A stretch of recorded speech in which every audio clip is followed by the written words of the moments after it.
Hello. Hey, Chris. Can you hear me okay? Yep. Can you hear me? Yep. Oh, shit. Can you hear me now? Yeah. So I'm hot off the John Coltrane mono live stream. Yes. I just cleaned it. It's incredible. It's really fantastic. So just to follow up, I a unboxing video out with Rob earlier. We did a deep dive into all the different pressings for mono. I unboxed it, we looked at it, and then I cleaned it. I listened to it straight on my system, just the acknowledgement, the first song. And then it's a mono. So I use the Y connector method that Steve Hoffman recommends. And the Yeah. little bit of noise that was there, completely gone. It played like, I mean, not perfect, but like it was as good as I could want for, a record from 65. So that, and then I listened to Chad's reissue, the stereo copy. It's just so different. I mean, obviously it's stereo, but like the mastering is so different sounding everything. So this is like the classic Rudy Van Gelder, sharp, bright top end type thing. Coltrane way in front of everybody, center because it's mono. Really, really cool way to listen to it. So this is incredible. I haven't listened to the whole thing, but the first track sounds perfect. It's awesome. So Good. I am like so ecstatic to get this. That's awesome. Yeah. Amoeba did not have the homage ball penthouse. That sucks. They'll reissue that though as a regular release. Hey, John. Hey, Nicole.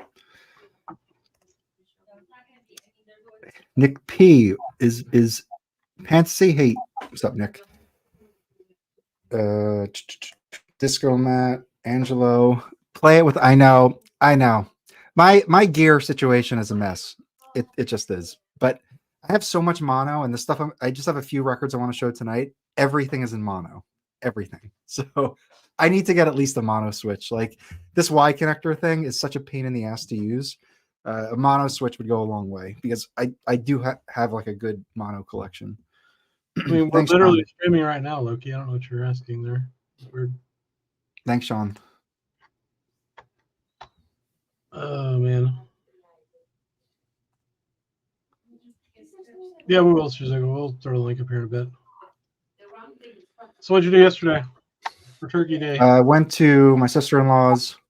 I brought stuffing. I did the stuffing. Stuffing? Yeah, I brought stuffing. Okay. And then, or dressing if you're from the South. I brought soda and sparkling water and sparkling wine. So it was good. We had a good time. They have a Techniques AT like 90 or whatever that square one is. They got it from like their, I don't know, somebody like a friend. So I gave them all my Blue Note 75 stuff. So I was listening to Cool Strutting yesterday. I was like just playing records. That's awesome though. The Cool Strutting, man, that is fucking a great record. I was listening to Blakey's Moanin', which obviously the title track is one of my favorite.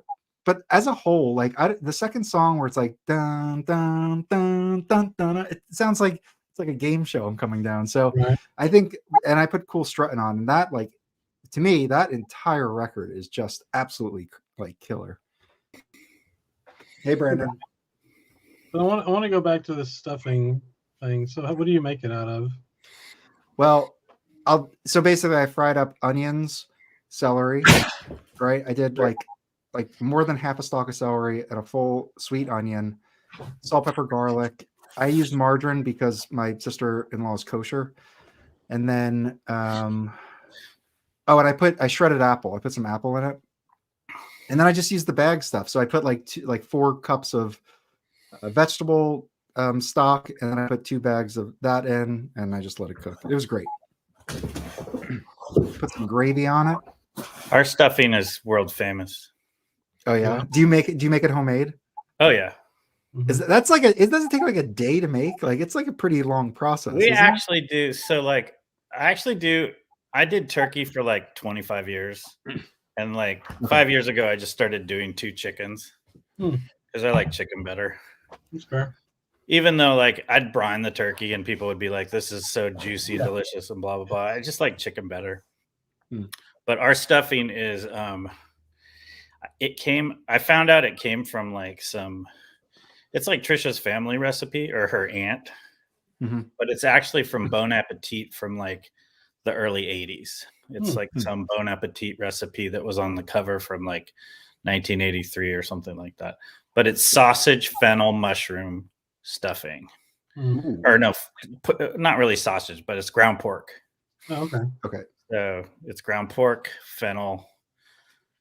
Like we use like whatever baby portobellos or whatever, just the brown, and shiitakes and fennel, onion.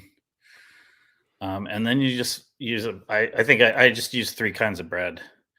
One was like a darker bread with walnuts in it, and the other one, and then like 2 kind of like baguette like kind of breads, I guess, or like just like a white French round, all chopped up, and that just gets cooked with butter, half and Now, half. are you baking that, or are you? It gets cooked. Everything gets cooked, and then it goes into an oven in a big thing. And we make extra because people always ask to take it. People bring their Tupperwares over and take stuffing home. The fennel sounds like a good move. This sounds like the southern and sage too. It has sage too. Cornbread, bro. Yes. Cornbread stuffing is good too. I like cornbread stuffing. We have our recipe. I like all kinds of stuffings. We just have our recipe that we've been doing for like, I don't know, 12 years. Yeah. This is our new segment, Cooking with the Bums. Yeah. What's Thanksgiving? Which RSD is it? Black Friday. Huh? Today. Yeah, what Gil Evans is it? Oh, it's Gil Evans. It's a mono. Did you hear the title, Brandon? No. Gil Evans plus 10. Oh, okay. Which is also big stuff, or no? I think it. Hold on, I'll pull it up. Yeah. Let's take a look. I like that record though. I mean, I got the AP version. I think that isn't that the one that was original. I think I have the original, which was big stuff, which is the new jazz. But I'm not positive. That has like it's just the lettering, right? Like it's like paint strokes or whatever. Purple paint strokes. Is it purple? Oh yeah, purple and yellow, right? No, I think it's purple and white. I think there's different covers though. I think there's slight variations. I think one of those. Something else. All right, hold on. What am I doing? What is it? Gil Evans, but Bill Evans. No, evil Bill. Gil. All right, Gil Evans N10. Here, this is it. Let me share. You got it, Chris? No, I don't. Here. It's this. Oh, come on. N10, okay. This one. Oh, that might be it too. I'm not sure though. Yeah, big stuff is a new jazz version. They came out 2 years after the original, I guess. Okay, that makes sense. Yeah. Original. There's another cover too. There's 3 covers. 2 second covers. Because there's one where it's on the side. Because is it Clifford Brown on that one, or who's the? No way. It's got to be. Is it Cannonball? On I think it's got Cannonball, but it's the trumpet player. Let me see. It's probably maybe it's too. All right.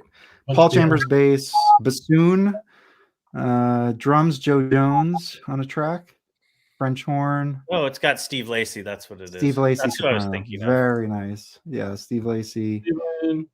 Why is this? Yeah, I have a new jazz copy, but it's got a really messed up cover, but the vinyl's pretty good. Well, people have been able to get it on the AP Prestige series. So the stereo copy, I believe Chad has had out now for a while, right? Am I wrong with that? Yeah, there was a recent stereo. But that's with the other cover, I think. No, I don't think so. Hold on. Okay. Well, anyway, it doesn't matter. It's the same record, right? But so that's why I feel like a lot of people already have it. So it's like if you want to get, and that's a big group. So I feel like you probably would, stereo may benefit from stereo depending on how it was recorded. Yeah, I think so. I would think I'm pretty sure mine's a mono. I'm 90% sure. I think almost all those new jazzes are monos. So Brandon, your mono rig, is it? So you have a second turntable for your mono cart, and how does that get fed into your system? Like, is there like My a system switch? has 2 phono stages, Okay, so I just go nice. phono 1, phono 2. So phono 2 is the mono. And that's a Macintosh? Yeah, but a lot of like from that era, it's my receiver amp. It's actually not. It's just an amp, right? Yeah, it's just an amp. My amp is from the like late 60s, early 70s. I don't know the exact year. Yeah. But a lot of those, especially anything that was over 50 watts, the higher end, the Marantzes, some of the Pioneers, like those golden age, a lot of them have 2 inputs if it's like the flagship or the flagship model. This one has 2. Yeah, which is really, I mean, I'm guessing that it was for people, I mean, not just people who wanted mono and stereo. Some people just wanted to have 2 different cartridges for different kinds of music. But it makes a lot of sense. But it's not like I'm DJing at home or anything. Here's that Gil Evans from Chad, that Chad did. Okay. Yep. Stereo. I mean, you know, I'm gonna see if I can find mine. it's probably good. I'm sure the mono. I mean, I'd probably just buy the Chad one. Actually, it may not be.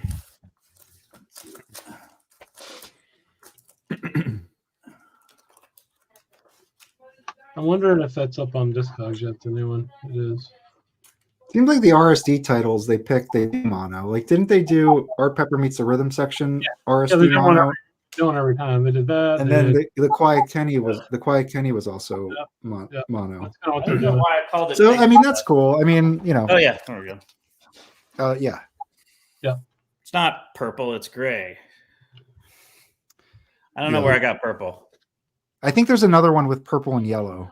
Oh, maybe. I could be mixing it up with another artist though. But I mean, anyway, it looks very similar to that cover stylistically. The RSD one though is cut by Kevin Gray and pressed at RTI. So It probably sounds good. So it'll sound good. It'll sound good with a warp. It'll sound good. Well, Is it a stereo? No. It's a stereo? Mono. Oh, It's the then maybe there wasn't a thing. Anyway, I got some records to show if you guys want to see it. Let's do it. Is anybody else coming? No? Yeah, probably. We'll see. I got this. Nice. And you know, I'm gonna say so. There's one of the Jazz Bums audience members lent me a copy because I remember listening to this at a listening station and streaming it on YouTube and going like there was just it seemed kind of inconsistent and like too eclectic. And so I was like, I'm not gonna get it. But he lent me his copy, and I listened to it again, and it's really good. And it is kind of eclectic and weird in a certain way, but it's like how do you think it's like well, there's like one track with vocals. There's like one track that's kind of funky. There's like, and then the rest of it's kind of like post bop kind of stuff. So it kind of goes all over the place. But I don't think, and I think when I first listened to it, I that became like a detriment to my opinion.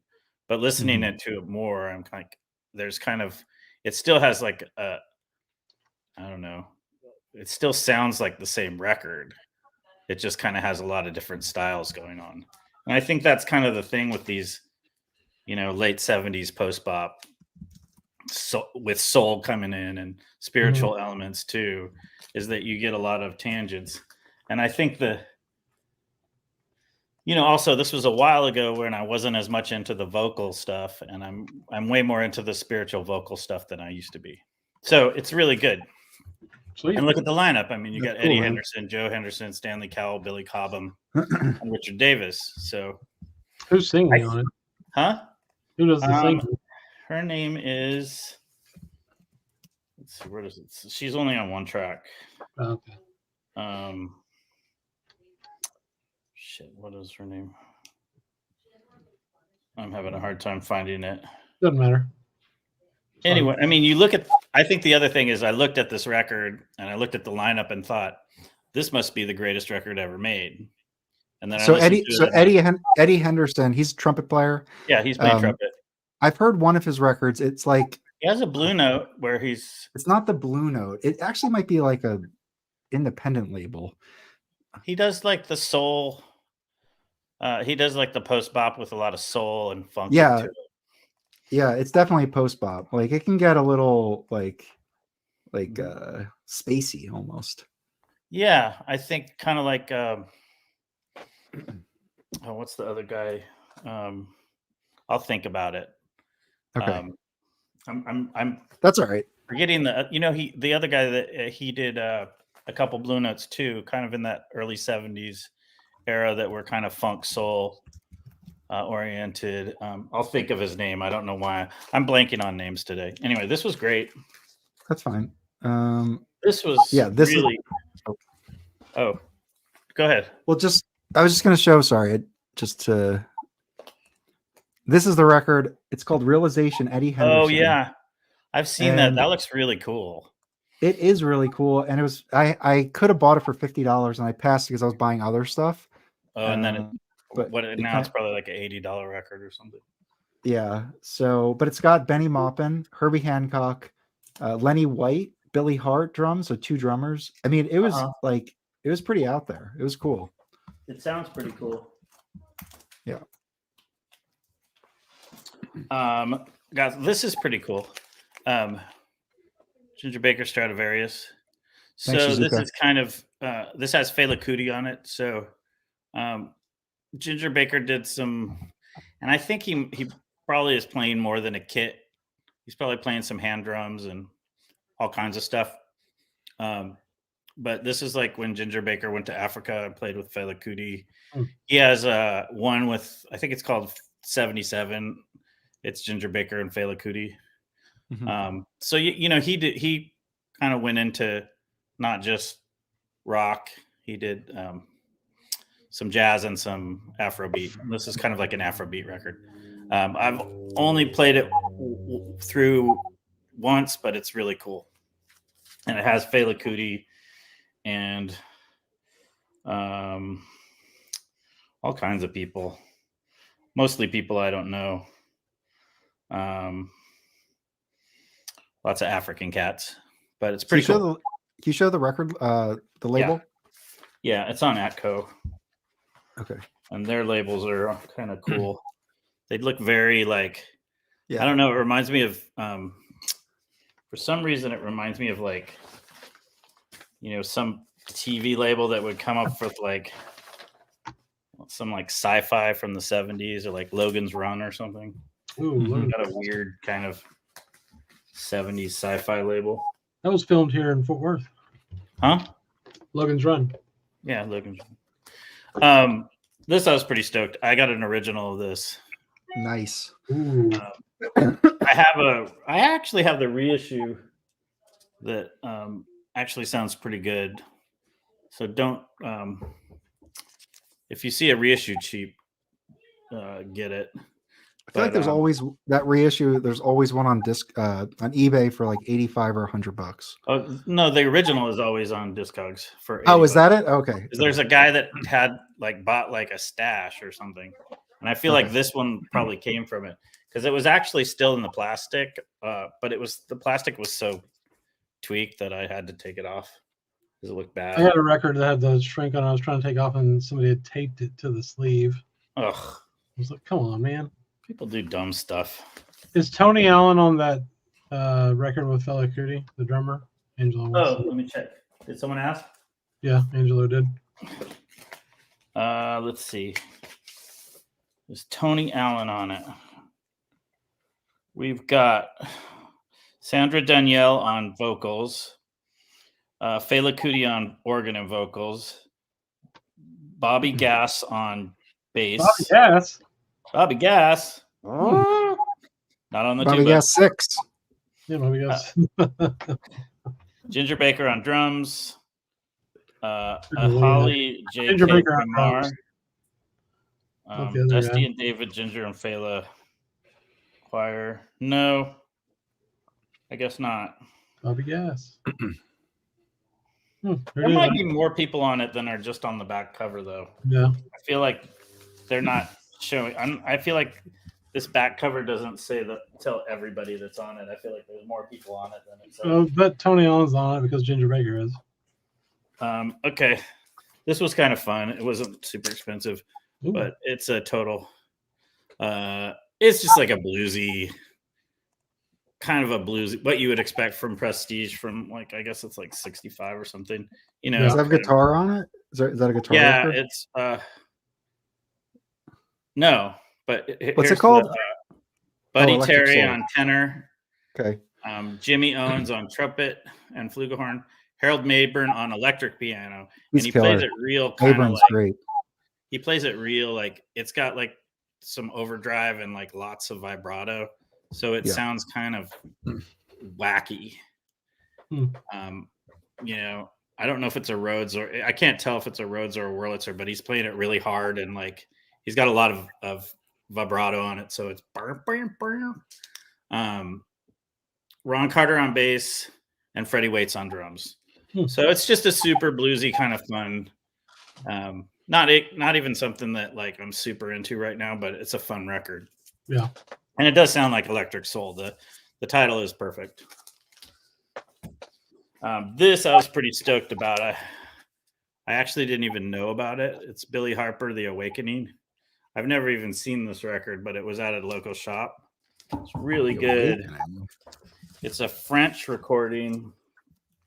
I don't even know most of these people except for the drummer. Wow. So it is on Marge, which is a French label. Yes. It's really good. I think Marge merged with Large Marge. No, there's like I can't remember. Somebody Teresa? in the Peanut Gallery. No, it's not Teresa. It's a European label. It's like Marge. It's not. It might be like Marge Futura or something. It's like Marge. It's Marge in like one of those European labels. I can't think of right now. Well, I mean, Billy Harper on sax, Everett Holland on trumpet, Fred Hirsch on piano, Louis Spears. I don't know who Louis Spears is, but he's on bass. And the only guy, the one I recognized was Horace Arnold on drums. Batterie. I love the French contrebasse. Yeah, that batterie. is. Trompette. Yeah, I like that too. Battery is like the best word for drums, you know? Yes. Because it sounds like what drums are. Yes. And this is what I really am stoked on this one. This is Joe Bonner, Angel Eyes. Okay. So happy. I blew it a couple times. I didn't get a copy of this back when it was like $30 or $25. Yeah. But it's got it's Futura Marge. Sorry. Future Marge. Futura Marge. I knew it was Futura. So anyway. Sorry to interrupt. Okay. So this is kind of cool. So the first side is just Joe with a piano solo, trio track. So it's super mellow. And then on side 2, Billy Harper on sax, Junie Booth on trumpet, Junie Booth on bass, Jimmy Hops on drums, Leroy Jenkins on violin. Woo! Really cool. It's a beautiful record, and it's just kind of nice because side 1 is super mellow, piano forward, and then it gets it gets pretty kind of out there, not like avant or out there, just like you get more instruments and you get like a much larger ensemble and you get like a lot of space and a lot of movement. You know, how's the sax and the violin kind of moving around. You know, it's just sax and violin sound really cool together because they really kind of move spatially. So it's a really good record. It's probably the record I've been playing the most this past week, and I haven't really been buying as much stuff lately. Yeah, That I am think excited the- about the Tone Poets. I'm kind of bummed I missed last week because there's a lot of good stuff on the Tone Poet list. Well, we could bring it up. Hold on, give me a second. I actually think it's probably the best year yet, and I've been pretty happy. It kind of makes me excited about reissues because I haven't been very excited about reissues lately. Yeah. But the Tone Poet list looked good. Yeah, That's fair. Those transition ones and the Bobby Hutcherson Medina. What the fuck is it? There's like some really cool stuff. God, we post a lot of records. Mhm. And there's and they're redoing. Where is this? They're finally doing dialogue, which I think is just fantastic. Yeah, that's great. I'm really excited. I mean, I'm shocked that Music Matters never did dialogue because it's his best record in my opinion. That's awesome to hear. It's fantastic, and just that they're gonna do it. Let's see. Oh, and that Clifford Jordan. Yeah, Can't wait for that. That Kenny Dorham Into Something is going to be awesome. Yes, I agree. Bird's Eye View is really cool. Yep. I'm stoked that they're doing Action because that's a great record, even though I have an original. That the Elvin Jones is an amazing record. That is such a cool record. I'm so stoked that they're doing that. The Frank Foster, that's really cool. They're doing Taru by Lee Morgan. That is just awesome. There's just so much good stuff on that. Let Freedom Ring, which is just an incredible Jackie McLean. Do you have a top pick, like the one that you've been thinking about the most? Well, I'm gonna probably get some of these, even though I have originals. I mean, dialogue is way up there. I'll probably get another dialogue. yeah. I'll probably get another copy of Action because mine's a little crunchy. I'm definitely gonna get the Medina Hutcherson. That's super exciting. Oh yeah. Yeah, I mean, there's just a bunch. I'm gonna get the Bird's Eye View. I have the Watkins at Large, but it'll be interesting to see what they add to it if it's like a gatefold. I have a Japanese. You have Japanese. Yeah, I mean those transitions are so hard to find and they're really expensive. Yeah. The other Donald Byrd is the other transition, the whatever the live one looks. I mean, those are just so hard to find that it's kind of exciting to get it. They're all good. I mean, I have most of them, but that Lifetime Anthony Williams is great. There's just I'm getting that for there's sure. no duds really. Yeah. There is no way that Anthony Williams Lifetime is. There are like some on here, like the Clifford Jordan. I think the Clifford Jordan, that is the one I'm most excited about. I am just like a lame hard bop 1500 series kind of guy, and that is like a grail record. They sound it's like a $2,000 record, so it's like yay, Tone Poet, like because it's like really hard to get that record. They sound so like their solos are so goddamn good. I mean, it's just quintessential hard bop, late 50s, early 60s stuff that's just really good. Yeah. You don't have to even be into it. Mark and Aaron, do you have any like top picks for this year? Anything you're most excited about? And Shizuka? Yeah, and anyone else, honestly. Drop in your favorite. Everyone can just drop their favorite Tone Poet. Thanks. Drop it in the chat. Drop it. Poll. I'm going to put a poll of 24 entries. I did buy a few. I didn't buy everything I wanted because, well, for reasons. But oh, sorry, Angelo. That's my dog. Let the dog out. Yeah. I'm super. I'll probably get like 10 of these, even though, and some of them I'll get that I already have. I think I'd be interested. I hope the Action has like some new artwork on the inner, and the same with Dialogue. I know Dialogue will have. There's definitely like a lot of Francis Wolff photography from that time, In fact, in my Francis Wolf book, there's shots from that session, so there'll be stuff that they can put in it. So it should be cool. But yeah, all the Bobby Hutchersons are totally. I'm not going to get Total Eclipse because I have an original of that, and it's good. But more excited about the other two. What 2 LP? Hang on. I'm reading here.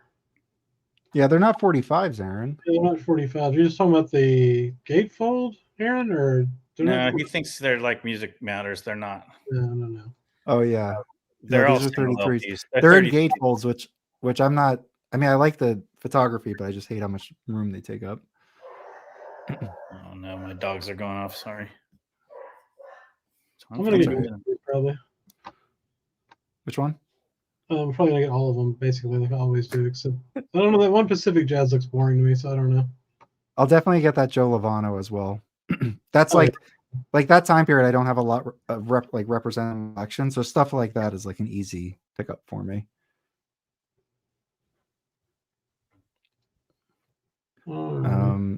Yeah. I got some stuff today. I want to look at it. Yeah, let's do it. If wants to come up, I'm going to drop the link in the chat. There you go. Okay. Today I went over to a friend's house and hung out with a bunch of ex-coworkers, and we played some board games, which was fun. And then on the way home, I went by Josie Records and got some stuff. Who's Josie? Huh? Is Josie a person? No, it's a street. Oh. It's a big street over in Dallas. So it's like the biggest. Hey, Shizuka. Hey. One of the bigger stores in Dallas. If not the biggest, probably the biggest store in Dallas. All right, so first one's not really jazz, but I got this. Okay. What is that?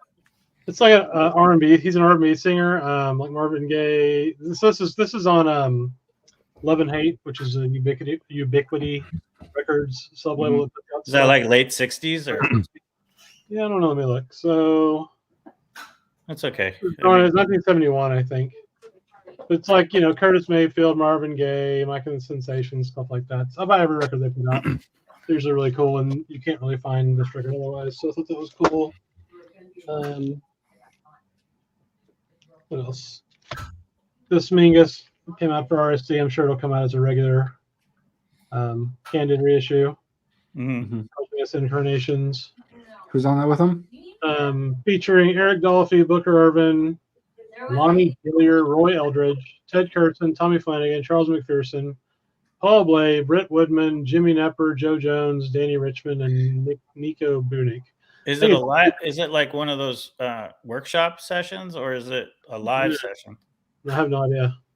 I don't think it's a live session, but I think it might be two different groups.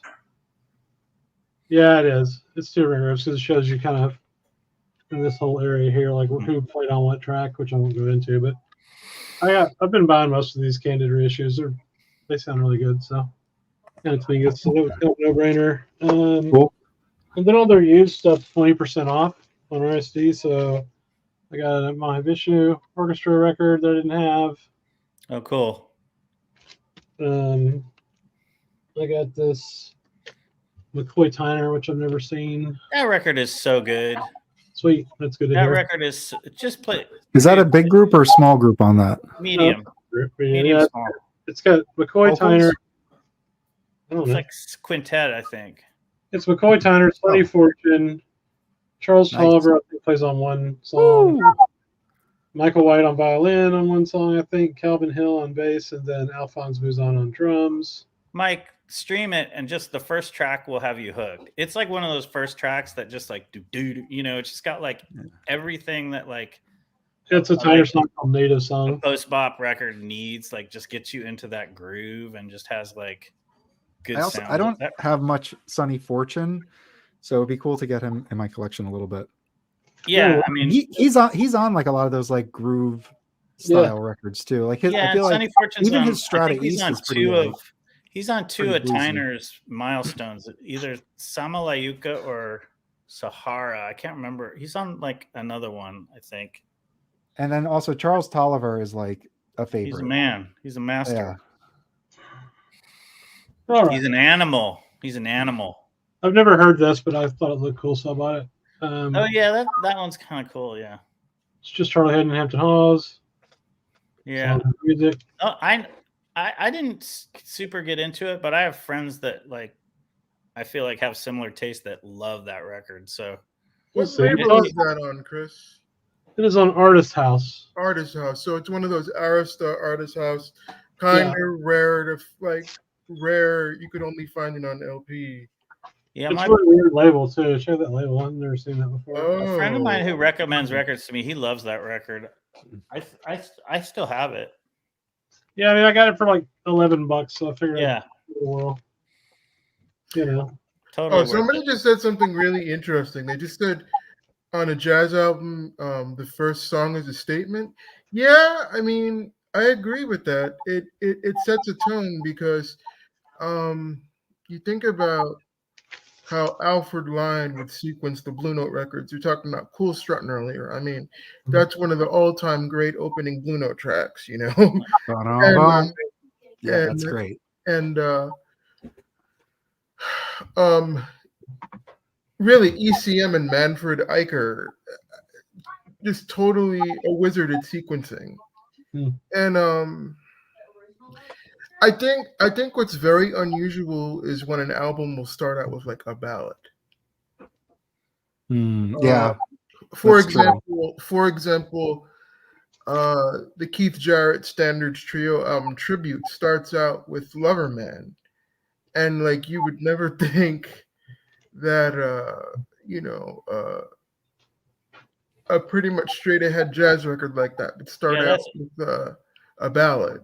That's interesting. I'm trying to think of like Blue Note records that start off with the ballad because there has to be some. I Quebec Blue and Sentimental. Yeah. Damn. Oh well, I would think maybe all of Ike Quebec start off with the ballad. Mellow Samba, Novus Samba. Well, it might as well be Smith Plays Pretty Just For You. That's basically a ballad album. Well, if it's a ballad album, that's one thing. But if it's an album with a ballad, it's weird to start it with like the first track, right? Like, it might start the second side. That might be the first track, or it might be the second track on side A. But generally, I feel like you start with like something that I don't know, higher energy or medium. I don't know, like something or at least medium.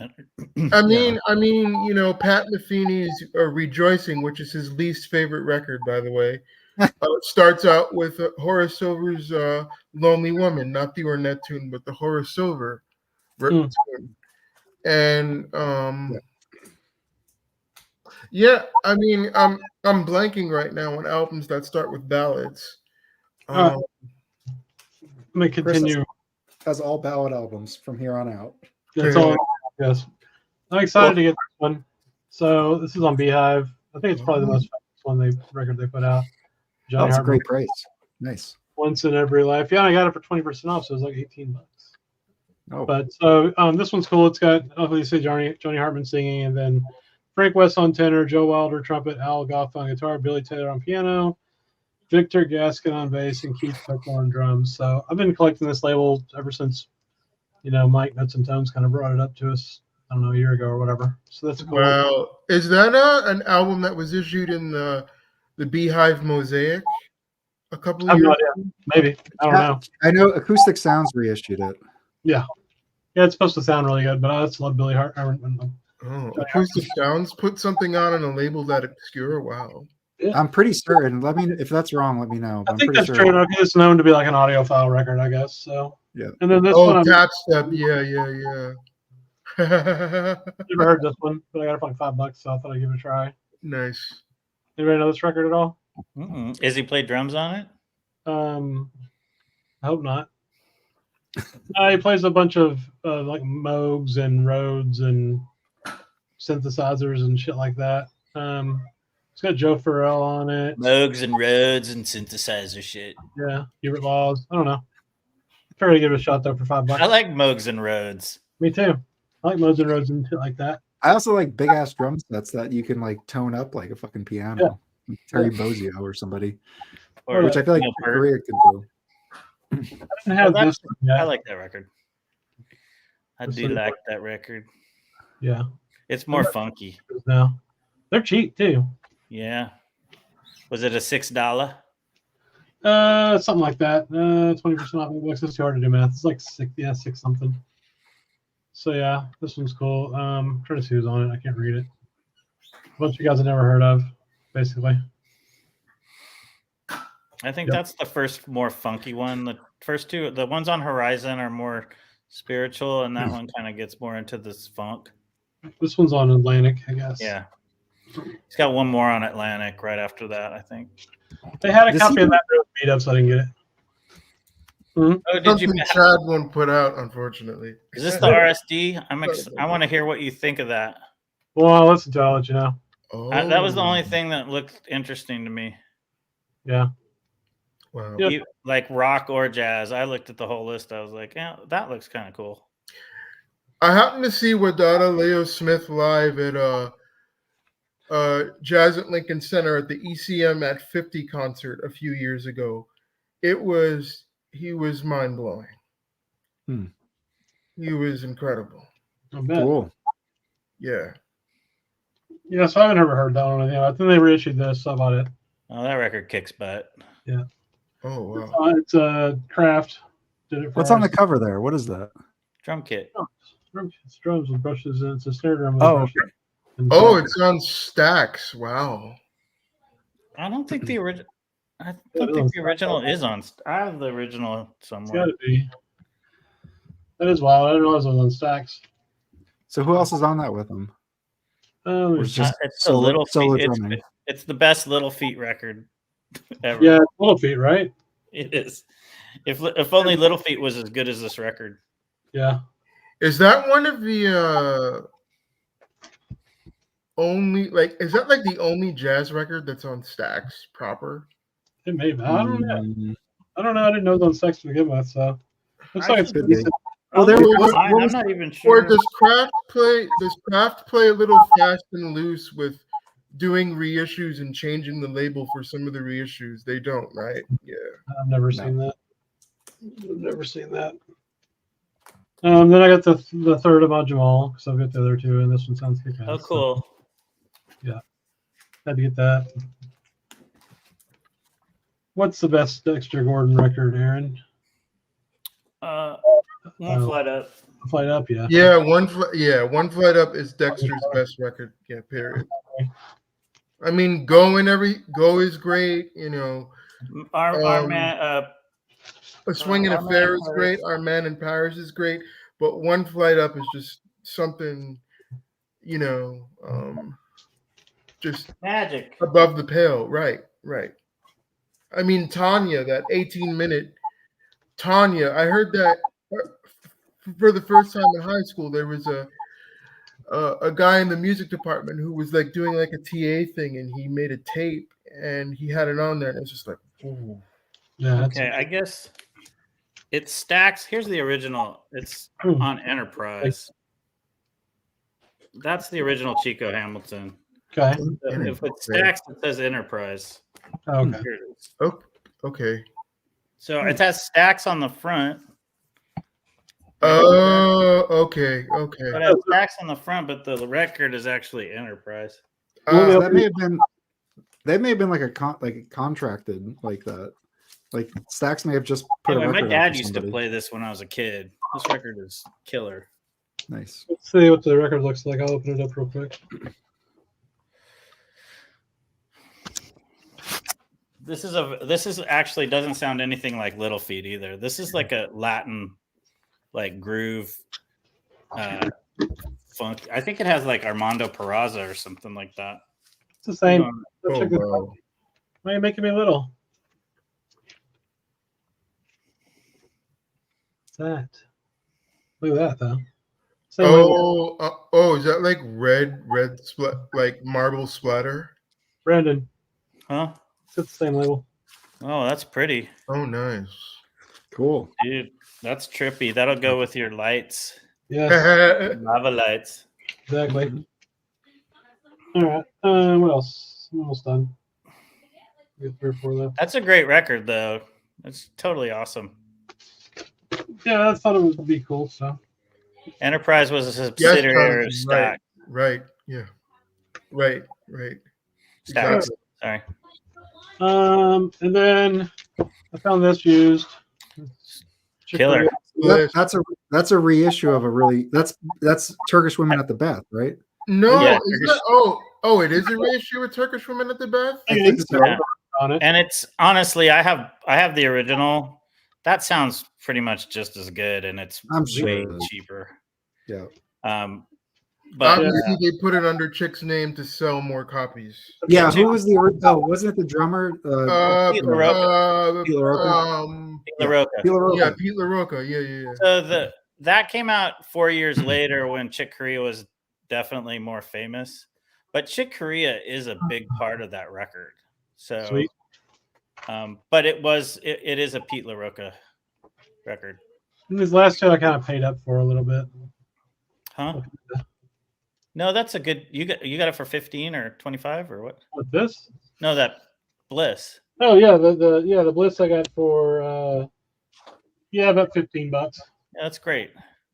I'll drop a link to it if anybody wants to check it Instead out. of dropping 150 for Exactly. Pete LaRocca. Then I got this one because I saw Mark playing it the other day. I like that record a lot. That's one of the few Coltrane albums from that era that I've never heard, oddly, for like no real reason. I have to check that out. Whatever, but it's got the little Nice. Beauty. Van Gelder stamp. I don't know. Let's see if I can see. I'm sure it does. Yeah, it is. Looks pretty clean too. So It looks nice. Shiny. shiny. So that was like $30, I think. Yeah, that's good. And then the last one is this one. Oh yeah. Oh. Yeah. How is that Oh, one? nice. I don't Got know. a harp on that, huh? I have no idea. I just know it's Esposito's favorite. I think she plays harp at least on one track. I think she plays a variety of instruments. Oh, isn't that? Oh no, she plays a lot of organ on that, huh? What is she playing on that, Chris? I don't know. I can't read it because it's like horrible text. Look at the text. No Yeah. old line, but I can't really read it. But I can look it up. Anyway, so Cool That's though. quick. yeah, I've I'm seen gonna the listen to reissues of those that. 2 first, probably. You listen to it all day today, nice. What's up? All day Coltrane. All day Coltrane. What'd you Pretty get, Mike? badass. You got some Uh, stuff? Yes. Hold on. That Alice Coltrane. Where does it say who's playing on this thing? Okay. So she does a Stravinsky. So track song B3 is Spring Round from Rite of Spring. So she does Rite of Spring, which is pretty badass. Huge group. Jerome Richardson's on alto flute, which is awesome. Nice. Charlie Hayden on bass. Who else do I know? Hubert Laws on flute. Alice Coltrane, organ, timpani, cymbals. That's all I know, but it's a big group. Anyway, it's a really cool album. It's really varied. Like Yeah. each I track, feel like like we've different- talked about it. so A2, I believe, is like solo harp. Oh wow. So it's a cool album. It's a cool one. She does Om Supreme. That has vocals on it, like a 6 or 5 vocalist. Anyway, worth checking out. And it's not. That's like a cheap Alice Coltrane record. Mm-hmm. No, it was like $30-something. Which is now a cheap Alice Coltrane. Well, Yeah. get anything on impulse, it'll cost you Oh yeah. 80. 10 times that. Yeah, exactly. Yeah, so I picked up stuff. But Shizuko, did you pick up anything this week before I jump in? Yeah. I did actually. So You want? yeah. So let me preface that before showing the CDs I got. So this past week, I went to go see my dear friend and his wife, Antonio Sanchez, and his wife Tana Alexa in his group Bad Hombre, and they were headlining a gig at Le Poison Rouge in the city. It was for the Mexico Now festival, so there was a band called Ampersand. I got their CD. I will show you it because I don't know how to describe it, but it's cool. There was like a jazz fusion, for lack of a better term. Shows G and I were talking about how that term is like really stupid in the Peanut Gallery, but they were the second band. They were really great, and then Antonio came on, and they just rocked the house. Now, does anybody have the Birdman soundtrack? Mm-mm. Well, Antonio composed the music for that film with Michael Keaton in 2015, and then obviously Antonio is most known for his association with Pat Metheny for over 20 years. But he's also played with. I mean, he's been on the penultimate Michael Brecker album. He's played with Chick. He's played with Herbie. He's played with Christian McBride, John Patitucci. Danilo Perez was the very first. So Pat originally heard Antonio when Antonio was in Danilo Perez's trio around 1999, and Antonio, he's from Mexico City originally, and his playing is really incredible because he's like one of the first drummers that I heard that really sort of incorporated Latin hand percussion techniques in terms of the trap set. I think the only other person I heard like really do that to some degree was Alex Acuna. But I mean, Antonio, he could pretty much play everything. And since he did the Birdman soundtrack in 2015, he's just kind of blown up. And he happens to be one of my very best friends. And he's like one of the greatest people in the world. And so at the gig, I finally got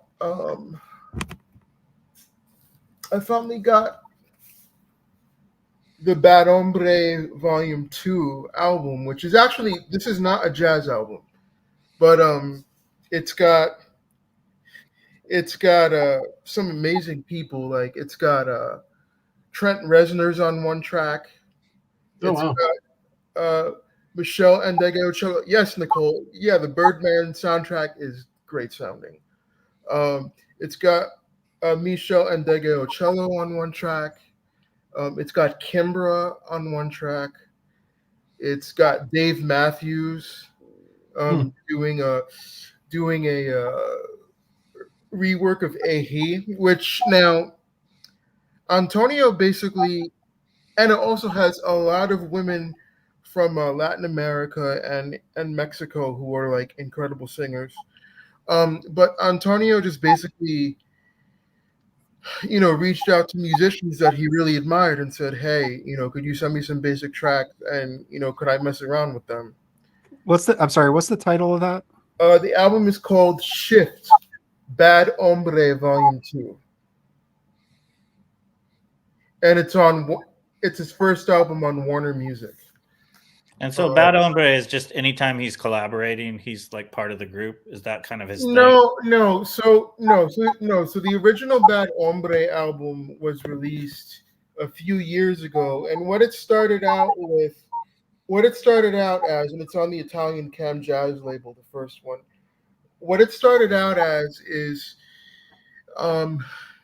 he was taking drum improvisations that he did and sort of reorganizing them, reorchestrating them, and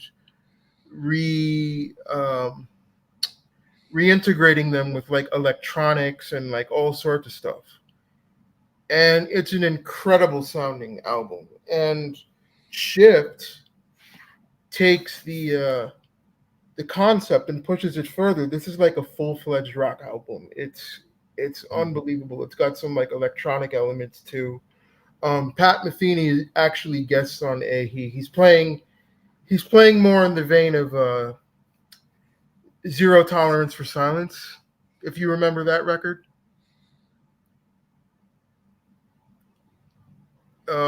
Remember, so in 1992, Pat did this record called Zero Tolerance for Silence. It's his most controversial record ever because it's just basically 45 minutes of distorted guitar, and he wanted to discover like an almost two-dimensional kind of music in terms of just filling up as much space as he can. Secret Story, his most well-known album of the era, is also like that in a way. But Zero Tolerance for Silence was basically this album. Like I said, it was just distortion, and Pat owns all of his own masters, and it's never been reissued. Because people just hate the album. And there was some guy who started a rumor that it was a contractual fuck you to Geffen, which was not true at all. Because after Pat left DCM, through his manager Ted Kurland, he got control of his masters. So on that Dave Matthews cut on Antonio's album, he basically plays in that vein that he plays on Zero Tolerance for Silence, and it's great. And all right, well, hold on. So this is not a jazz record, so you're getting a strike right now. So let's move on to the next one. Okay, let me go to the jazz. Fine then. So let's go. Okay, this is a jazz record. All right, what do we got? This is what Notes and Tone showed last week. Okay. Toru Aizawa Tachibana. This was a rare private press record, only issued in Japan, and all of the musicians on it went to just regular day jobs after they made the record, and they never did anything again. And I think it was issued on LP and CD, maybe in Japan once, but the BBE label in the UK were the first people to put it out worldwide. And while the sound isn't great on it, it's very, like, I listened to about most of the record so far. It's very intense spiritual jazz in the mode of the classic Coltrane quartet, McCoy and Evans groups. And it's fascinating to me how you hear Japanese jazz musicians really emulating the American counterparts, because go ahead, Mike. Go ahead. You're muted. Sorry, I was muted. I was just gonna say, doesn't Three Blind Mice have some level of emulation in their style and like mission statement as a label? Yeah. I haven't heard a lot on their label. I am going to start checking some stuff out on their label. But like the saxophone player on this record, the record was made in 1975. So at that time, people really emulating the Coltrane vocabulary and really sort of knowing it down cold, in terms of the mid to late train vocabulary. And by I mean late train, I mean the out stuff.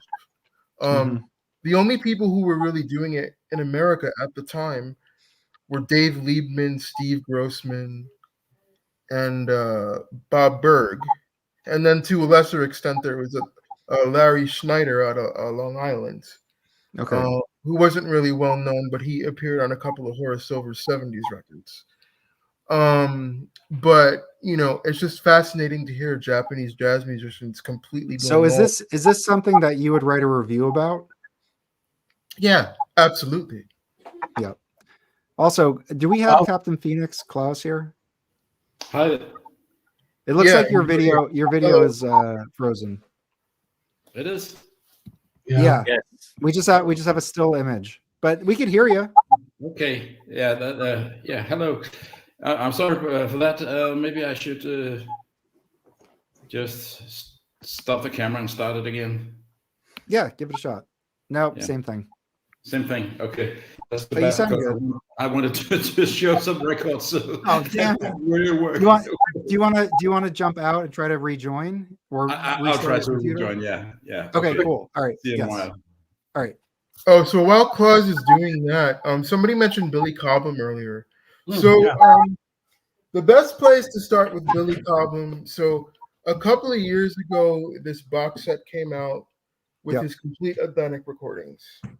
Okay. AP is going to be reissuing Spectrum on LP, and I would assume SACD. But Billy Cobham's work for Atlantic really is his best work because it's hot on the heels of when he was in Mahavishnu.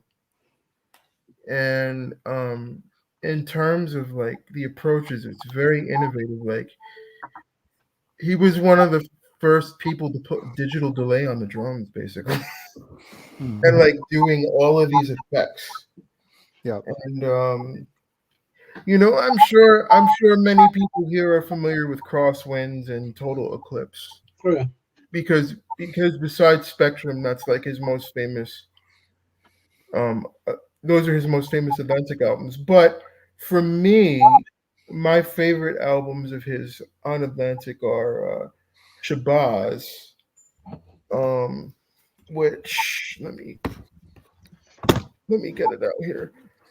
Shabazz, which was recorded live in Europe. It's got the Brecker Brothers and who does it have on? I think it's Hey, Fluffy.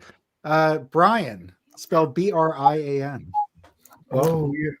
Shade of Brian, blue. if you want to ask for a link. Spectrum is good. I like Crosswinds better though. Yeah. I mean, I think honestly, Spectrum's a little overrated. Yeah, I I mean, agree. it's a great record, but just because Tommy Bolin from Deep Purple is on it is not a reason to. If anything, Mind Transplant by Alphonse Mouzon from the same time period is a lot better. But Shabazz, I first heard this album in high school. I really wasn't into it then, but it's a great album. It's got John Abercrombie, Michael Brecker, Randy Brecker, Glenn Ferris on trombone, Milcho LaVue, who just passed away recently, on keyboards, Alex Blake, and of course Billy Cobham.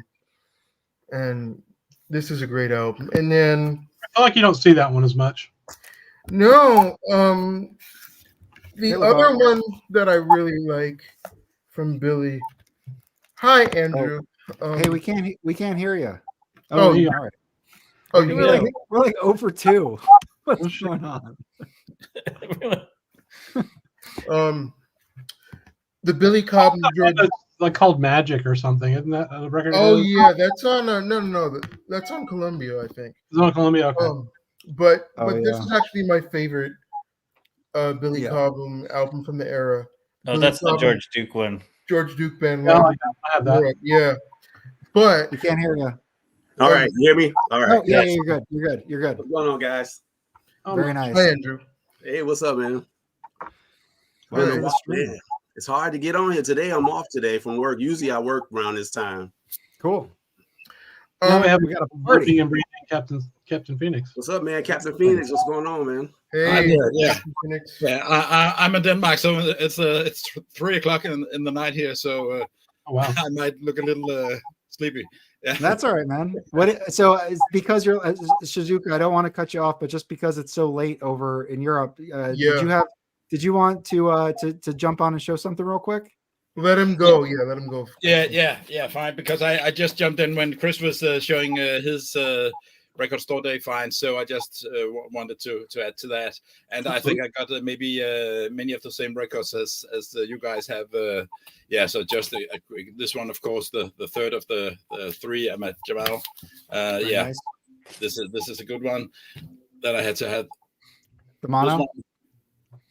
Yeah, as you see, I haven't even had time to unpack them, so you live with a little reflexes. Now, do you have the stereo of that one?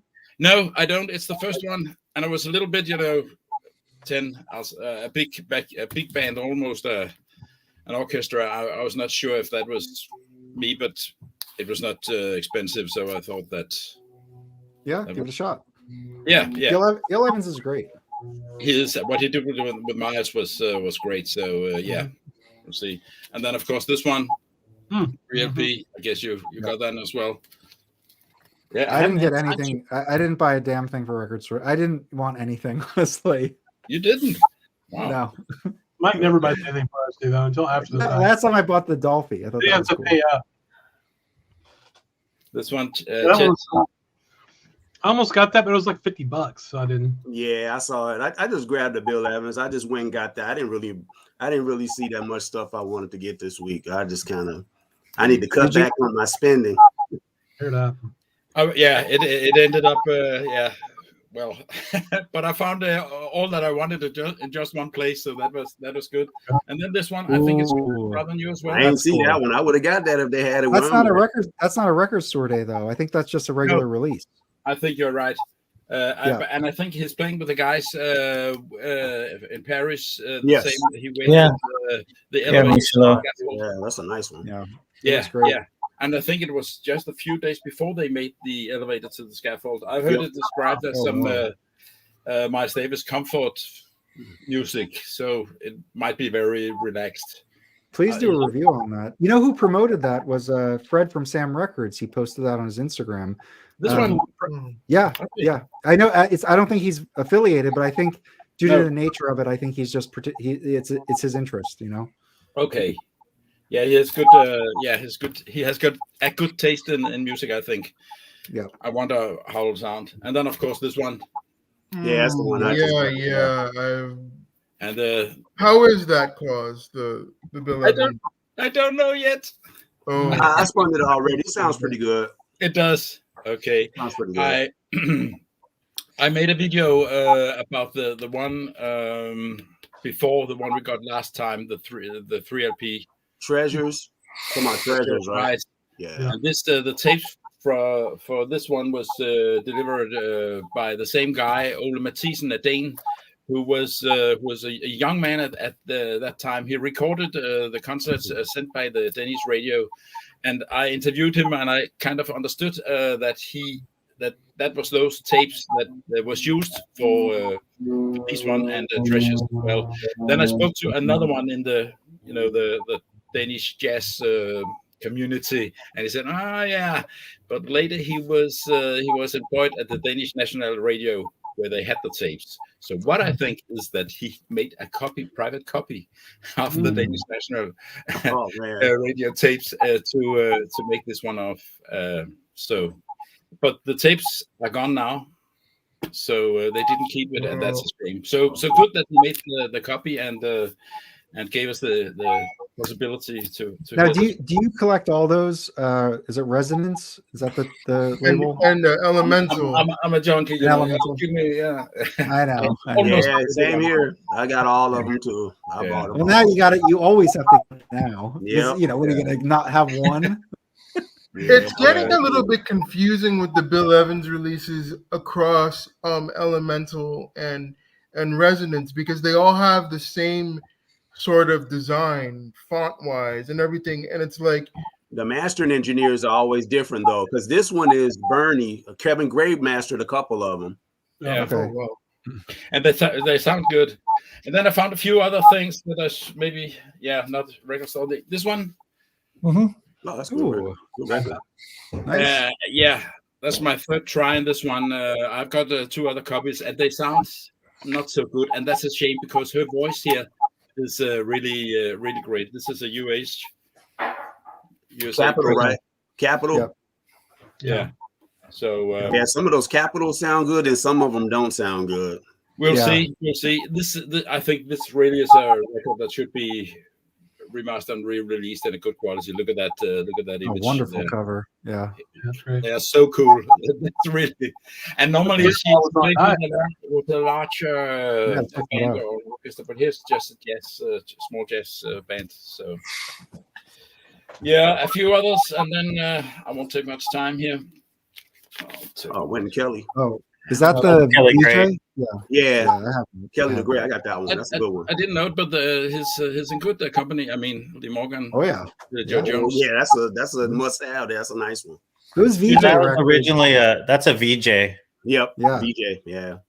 Yeah, they're all like they're basically like jazz messenger groups. Like they're incredible. Yeah. Okay. I got this one. Our It's, farmer. it's a little later recording, 78, I think, with Art Farmer and Jim Hall. What label is that on TTI? Yeah. This sounds so good.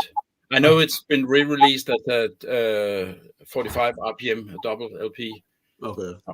but I think this might sound good enough. CGI. Is it Van Gelder who engineered it? I think it is. Doesn't say. He's got a bunch of Electric Lady Studio.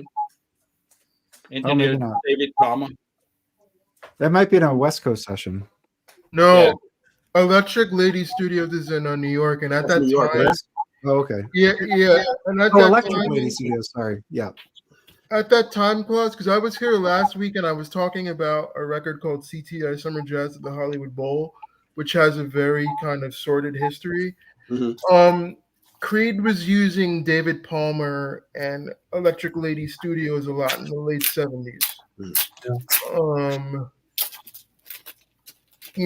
He still did use Rudy occasionally after that, but not as much as the 1967 to 70 heyday on A&M CTI, and then 70 to 74, pretty much. So that record you were talking about, Shizuka, that it's a live concert. The CTI Summer Jazz at the Hollywood Bowl, yeah. Okay. Yeah, but it was permanently pulled from circulation because of the overdubs. Yeah. And the last few ones, this one, Nice. Screaming the Blues, yeah. Ooh, And 82. okay, see it. I think it will It's a sound new good. jazz. That's like new jazz label. Yeah, Is that a US pressing? I'm pretty sure. That's Because I think there's some OJCs in Germany. Oh, they are. I think there's some. I think maybe it's US pressing. Normally Cool. it says Germany and I think it could Cool. be. I've heard those German OJCs pressed by XYZ are horrible sounding. Oh yeah. Okay. Yeah. Well, this could be good. And then I always, when I find Benny Golson record, I normally just get in here. Yeah, I found one of his. Not That looks beautiful. A So good name as that's well. UK pressing. Yeah, that looks like it. yeah. Got Those the are Who flip nice. showed back. that last week? Was it Joe who showed that last Yeah. week? Yes. Yeah, Joe. Yeah. But that was the Those US. those Can you show the UKs label on that? Does that have that black London label? It's a black or I think Yeah, it those is. UKs are nice. Yeah. Or if it's the London record. stereo, So maybe it's a red band. it's I think this is a mono. The mono is red. The mono's red, and then the black is the Okay, is the stereo, I think. Black's the stereo. Yes. Yeah. Okay, so what do we got? Oh, cool. So it's red. It's mono. It's red. Yeah. Good. Last few things. This one I was trying to get a better copy of, as I just wrote. I think you see we are still in Copenhagen here. And in Copenhagen, Dexter, he lived here, as you know, lived here for several years and made a lot of records. So That's a great record there. I love that. Is that the RSD or you just No. found it? no, it's just An early copy. MPS copy. I don't know how good it is. And then the Yeah, I need last to get some one, more of his stuff. Wait. Who's playing? Who is he playing with on that? this is playing with some Danish musicians, Slide Hampton, Yeah. as we see here, Okay. in the Cool. same position. They just switched places. Look at the. This is even the same. Dexter's credited as the photographer of that one. Yeah. Oh man. And then B.C. Reese, trumpet, Kenny Drew, piano, Niels Henning Ørsted Petersen, bass, and Art Taylor on the drums. That's a killer record. Yeah, Art Taylor's on a lot of those European sessions. So, I mean, there is an RSD of that came, an RSD reissue that came out here in the States today. Yeah. Oh, yeah, I think Recommend we'll that. see how this sounds, and then maybe I'll upgrade. And then the last one. Oh, sweet. Yeah. OG? That's good. that looked like an earlier copy there. I could tell how to look. Yeah, OJC. Okay. Nice. It's Cool. German. Okay. Yeah. Oh, cool. Yeah, the German one. Okay. Schallplatten Cool. GmbH. So we're Okay, in Germany cool. here. Cool. This actually, I've heard this. This sounds good. Yeah. Oh, sure. Yeah, it's Sounds great. really It's good. great. Yeah. So I think this one was released in a high quality release Yeah. as well, wasn't it? The Analog Productions they did. I know Analog Productions. As they good did. as this one I sounds. have the SACD of that, the Analog Productions SACD. Okay. Yeah. Clause. That OJC issue of the Rollins Plays for Bird, that's an album from '56, but it's got the '70s Prestige green label on it though. Yeah. That's kind of strange. Like, Yeah. Well, it's a German pressing, so That's you know. it's made in Germany, Yeah. so I think that's why they had that. They used that font. That happened. do the German Prestiges have that That font, yeah, that color. A lot of the green Japanese, label? they'll just do when the record came out, they'll just use like what the label is at the time. A lot of the Yeah. Japanese pressings from the 70s, if it was like a Prestige from the 50s or 60s, they'll use a green label. It just kind of it really varies. They're not nearly as strict with the reissues in Europe and Japan.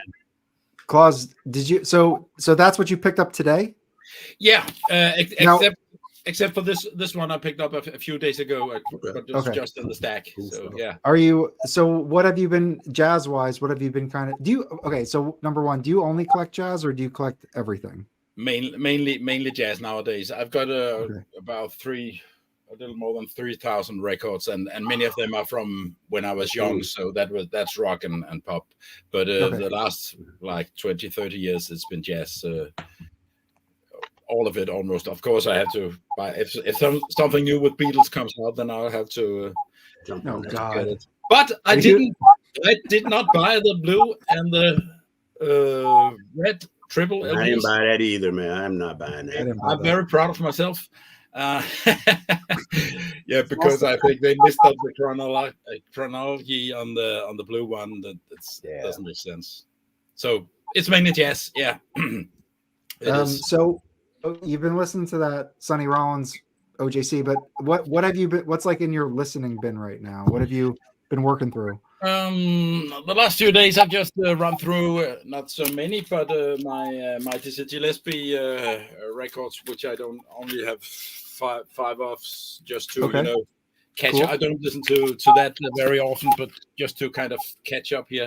And then I'm very much into of course, all the big names, Miles, and I got a lot of records with the international, the American folks that lived here in Copenhagen. And Webster lived here for several years.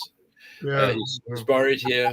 Dexter Gordon made a lot of records on Steeplechase because he lived here, and the guy behind Steeplechase had a little office on the second floor of the jazz club and made a lot of recordings, and then he got the permission to release them. So we have a lot of Steeplechase here in Denmark, a lot with Dexter Gordon, and so that's pretty much. So it's not. I can't have it if it's kind of how common are those in shops? Like, is it Steeplechase is just everywhere? And in your personal collection, do you have a bunch of them? Like 50 or 60 different ones. So that's pretty many. Yes, I do. Some better than others, but they're not expensive here, and you find them pretty much everywhere on record fairs and in shops. For a decent price, a really good price. Good price, like you can get most of them for like $10. Really? Wow. So yeah, some of them We 20. like maybe. that here in the States. Nope, it's not like Steeplechase albums or Arm and a Leg in this. It depends. How about Intercity Records? It's kind of some of them are the same. Yeah, are they licensed to Intercity? And they also there's Enja on Intercity. So Intercity did their own, plus they worked with Steeplechase, plus they worked with Enja, and maybe even some other labels. But yeah, they were definitely opportunists to bring good jazz from Europe to the US for sure. Yeah. Okay. One thing that's really cool, Klaus, is that I have a friend who's a pianist in New York, and her name is Yoko Yates, and she's not really like all that well known. She should be better known, but she actually records for Steeplechase, and she released her first Steeplechase album last year. She's looking to go into the studio to make her second Steeplechase record soon. Yeah. Yes, the label is still active, and I think it's the founder who's still running it after all these years. He was a very young man when he started it. And they've been reissuing a lot of stuff, right? There's been a lot of, it's like some new, I heard they've been reissuing a lot of the classic stuff. And it's been digitalized. I wrote to him, I found his mail address. I wanted to make a video with him, but he didn't come back on that. But he answered that most of the reissues are digitalized. Maybe the tapes don't hold up anymore. I don't know. Yeah. But that's interesting because Steeplechase and Crisscross sort of occupy a similar territory. Although, from what I understand, Jerry Teekins of Crisscross only comes to New York twice a year and records a whole bunch of stuff and then puts it out. But real quick, the thing about Steeplechase records here, I mean, the Dutch pressings or whatever, they're just not as around, obviously, as they are there. But then if we want to buy them, they'll be cheap, but they'll be in Germany, so the shipping's like $30. You're going to pay, $20-$30 for the shipping. Yeah, so it'll be like a $15-$20 record, but it's $30 for shipping. I don't even see them here. I don't see them, and I go to Dusty Grooves and all over. I don't run across them here. I have a lot. Really, Andrew, you don't find Steeplechase at Dusty? Because I've seen some. Well, the thing is with Dusties, a lot of people are keyed onto them. It's timing. Exactly. As soon as they get something, boom, it's out. Because I've had that problem many times with them. Is I actually think they're a money laundering operation, because I go to their website and I refresh it, and that stuff is sold as it's listed. And I'm just like, how is this even possible? Like, it just was listed. People know, man. I'm obviously joking with that. We get a lot of Steeplechase. People are on freaking Dusty Groove with like a trigger. Brandon, where you live at? Where you at in where you live? In Portland. Yeah, so you in the West Coast. See, the West Coast got a lot more stuff than the Midwest. To me, I always it's kind of tough in Chicago. I have better luck when I go to Milwaukee. In Milwaukee, I found some stuff that's unbelievable. I got a bunch of I just got this. Yeah, see, I never see that stuff. I used to see a lot of that stuff. I think this was 18. Oh, it's mint, though. That's a great one. I always look for Steeplechase or the inner city reissues of Steeplechase all the time. So I'm always got some inner city. I do have inner city stuff though. I found like Mal Waldron because I dig Mal Waldron stuff. A lot of the Steeplechases were reissued as inner cities. Yeah, I got a stack of what I call Steeplechase, but they might be inner cities and other things. But this is probably the most expensive one I bought. I think it was like $80. This is Johnny Diani. This is the original. This is actually it's Steeplechase, but it's made in the U.S.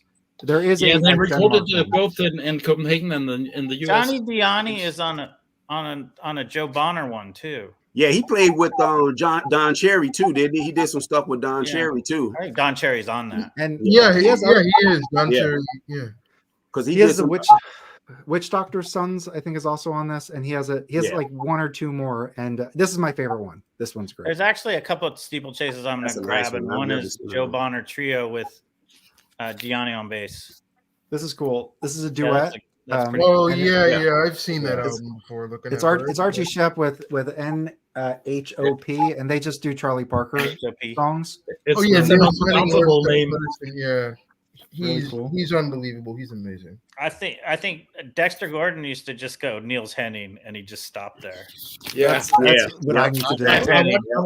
I once saw the Danish radio big band were conducted by Thad Jones, and he just presented him with the bassist with a never-ending name. That's just so Neil Hennings Orsted Peterson. Is it Peterson or Pedersen? Pedersen, I think, right? Pedersen. Peterson. Okay. Peterson. So it's basically Oscar Peterson and Niels Henning Orsted Peterson in the same band. It's a little bit softer. It's a D, not a T for Peterson, but yeah. Okay, gotcha. Ready, Mike? This is a duet. This is Archie Shepp with Horace Parlan. This could be like my favorite steeplechase. It's so freaking good. It's insane. Amazing. It's definitely the best. This one's It's definitely the better of the two Archie Shepp Parlans. I agree. I think there actually might even be 3 or more, but because I think the success of this, I think they collaborated more. But this one I think is the best, and this is also not a cheap record.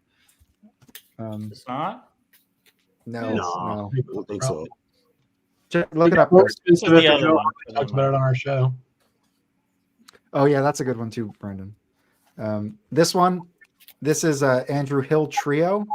So Andrew Hill has a few records. This is OG, Preston. Where the hell is it? Yeah, anything with Andrew Hill, I grab. I dig Andrew Hill. Who's the bass and drum? Okay, so oh my God, Kieran, pretty good. What up, Kieran? Oh, okay. Andrew Hill, Chris White bass, Art Lewis drums. Must be recorded in the States. And they do 5 Andrew Hill songs and then 2 standards. So, anyway, this is a good one. That sounds perfect. This one is cool. This has Ralph Peterson on it. It's Walter Davis Jr. Trio. Wow, yeah. Tokyo Rising. This is a hard one to get. When Ralph was really young, right? Yeah, Ralph Peterson recorded for Blue Note. He has a few Blue Notes that I have one of them with Jerry Allen. It's fantastic. I had his very final albums before he passed. It's like one of the most unfortunate losses. And then also Santi DiBriano. So anyway, this is a cool one. He does vocalize in it though, but it's not terrible. But he does. You definitely hear him. So anyway, I think he passed away shortly after this. I want to show something real Walter quick. Davis Jr. Okay. Yeah, he did, I think. So, to my point, this record that Brandon showed, right? Yeah. There was an inner city copy, but there's only one of them on Discogs in America, and it's like $40 or whatever. Here's the Denmark version, right? And you're like $23. That sounds reasonable, right? But then when you look at them, $70. $70 freaking dollars. Well, okay. Well, I bought it here for $20. Yeah. So anyway, nobody tacked on. They didn't tack on the shipping from bin to my hands. Okay, I'll move through. What up, Kieran? I have a few more. I mean, I'll go through as quick as I'm not going to linger here, but like this is Buck Hill. This one was recommended, I think, by Mike Notes and Tones. This guy, I think, is a Baltimore native, and he's on a few records. And I think he pretty much didn't live a musician's life. I think he was pretty much like a regular Joe, and then he recorded some killer records at the same time. Yeah, he was like, was he like a janitor or something? Like he had a like job. That. I think he still That's plays. A killer lineup though. Buster Williams, Billy Hart. That's a killer lineup on there. Buster Williams and Kenny Barron. Somebody knew he was good and said, "Hey, you should." That's a killer lineup. You should do a record with us. Somebody good knew he was good. Yeah, got him like the Kenny gig. Barron. That's smoking. I know that's cold. Yeah, that's a great band. This is one that Rob the Wax recommended. Embarkation. This is John McNeil. Yeah. John McNeil, Bob Berg, Joanne Brackeen on piano, Rufus Reed bass, and Billy Hart drums. I like that record a lot. I tried to do a deep dive into Joanne Brackeen, but her piano tone was so sustained. That's probably not the right word, but it just seems so classical sounding. Not that the style was, but like the tone of the piano was so different than a lot of other jazz musicians I'm used to. And it kind of messed me up. The reason why it's recorded well. Mm-hmm. It wasn't Rudy. Her stuff on Steeple. No, her stuff on Timeless. Her stuff on Timeless. sounded like that. I haven't explored outside of that, so it's very narrow view. Really? Because I didn't get that feeling when I first heard her like a very long time ago. On her timeless records, though. No. I mean, just in general, I never got the sense that she has a very classical sound. No. Like, I think her piano does. Stylistically, I'm not saying she's playing like a classical pianist, but this was like a I know what you mean. Yeah. super bargain, Brackeen. It's like I think it cost me $4. Oh, sorry. Okay, it's good though, and check out who's on it. This is like an early 80. I want to say 84. Let me look at when it is. Anyway, it's got Terrence Blanchard, Branford Marsalis, Cecil McBee, and Al Foster. Oh, okay. Yeah, it's the Young Lions with. Yep, it's the Young Lions with some of the established. You need to get a copy of that for Rachel, Mike. What the hell's going on here? Why can't am I not sharing my screen? 1980. This is 87.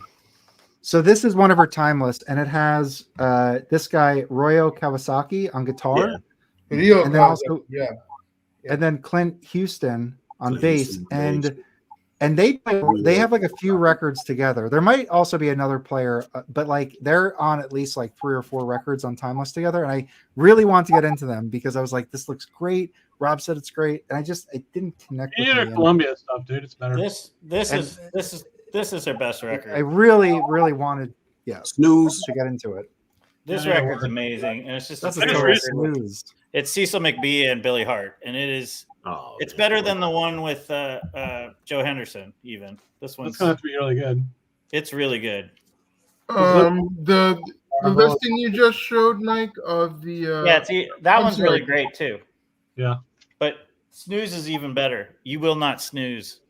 I got to check that one out, Chris. What was that? Shizuka, sorry. The listing that you showed just now of the Joanne Brackeen Timeless on yes. Wikipedia, that all music review from Scott, he's one of the worst reviewers. Yeah, now or whatever it is now. He's fucking terrible. Isn't all music just the worst period? Yeah, but pretty much. I didn't buy it. Mark. Like, that last one I did. The Brackeens I didn't. Joanne Brackeen's records are generally really cheap. Yeah. Yes, Roberto. Anyway, look, $5 to $15. I'm not saying like I need to get it. I probably at some point will connect and probably pick something up. Get this one, man. Get this one. It's cheap. Peaches. Embarkation, yeah. This one. I've seen that one for pretty cheap, like $5-10, right? I paid $4 for this one, yeah. Yeah. Joanne Brackeen's records are beyond. They're so far beyond what they cost. Yes. It's like the ultimate. You get a $50 record for $5. Yeah, that's true. Yeah. Okay, I'm gonna try to plow through this quickly. So I do have one Chet Baker. This is Daybreak. It's good. This is just SteepleChase Day that I didn't know about. It is now, man. It turned into an honorary SteepleChase Day. This one's good. All the Chet Baker stuff on SteepleChase is getting pricey, so get away. Wait, is he wearing Birkenstocks on the cover of that? Are those Birkenstocks? Holy shit! Look, or something like that. Yeah. Chet, what's with those? Where is he at? So he's playing with Doug Rainey on guitar and Niels Henning Orsted Peterson. I think I have that one, but what country is he in? Recorded in Copenhagen. 19. The photo on that one is taken right in the middle of Copenhagen. This is the castle in the background. Is where the Danish crown jewels are secured. Thanks, Klaus. Wow. I was wondering where it was. It's in the middle of Copenhagen. I went to the university 200 meters from that place. So it looks beautiful. It is. It is nice. Yeah, it is. And look, it's got Niels Henning. It's called the King's Garden, and that's where all the girls lie in topless in the summer. Great place. This one's similar. Next one, Dexter Gordon Quartet, Biting the Apple. I've been seeing Biting the Apple a lot. We've shown it on our stream. I'm interested in picking that one up. Yeah, that's I mean, it's a hard bop record, as most. Of course, yeah. Isn't that Dexter Gordon is? It's Isn't not. that when he was returning to the States in late 70s? Probably, yeah. Let me 76. see. Yeah. 76, yes. I think that's yeah. Text record, you 77. always know what you're going to get, and 77. it's always good. Yeah. All right, next. This is another Archie Shepp Horace Parlin, Trouble in Mind. Okay. Very good. This one is Pepper Adams. This is originally an Enja. I don't have that yet. And this one's cool. It's a cool, Barry-based quartet. George Mraz, Walter Norris piano, and Mikaya Nisauko on drums. And it's got like South Enja would put, African player? who? Is Mikaya Nisauko? That sounds like a South African. I don't know. I'm not sure. But this was recorded in Munich. Okay. In a house in Munich in 1975. So this is at a house. Yeah, I don't know what that means. And then finally, Rob sent this to me. I'm not familiar with it, but it is a good record. It's The Three. Three. Yeah, I've on seen Inner that one City. a lot. Isn't that Ray Brown? It's Ray Brown. Yes. Shelley Mann and Joe Shelley- Sample And Joe on piano. Wow, Joe Sample. Yeah. So this one was cool too. So this was a VCLT, and I might have like one or two other ones that I don't have cataloged right, but that's essentially the Inner City stuff I have. I got something free this week. This terrible beer here. No. The Walmart delivery person left me a 12-pack for some reason. Oh. Because it has better taste, but only one more calorie. Yeah, it does taste better than Commercial? Ultralight. That's true. It does taste better than Michelob Ultra. Well, we killed Mike apparently. What do you got? What do you got going on, Andrew? Oh, none, man. I went to the record store. I haven't been in a while, and that's all I picked up was the Show Some Records. And of course, I got this. I picked this up. I'm one of those fiends. Yeah. Fiends. Did you listen to it? Only one LP for whatever reason. I don't know. And I grabbed this from Dusty Grooves last time I was there. Oh, It was like a week ago. I got this version. I have the Superfly one, but I remember Felipe was saying to get the P-Vine ones, so I'm gonna check this one out. What's Yeah.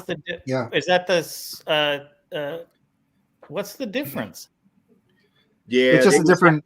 They said that this one was more all analog compared to the Superfly. Superfly wasn't analog from what I was told. So No, that's a needle drop.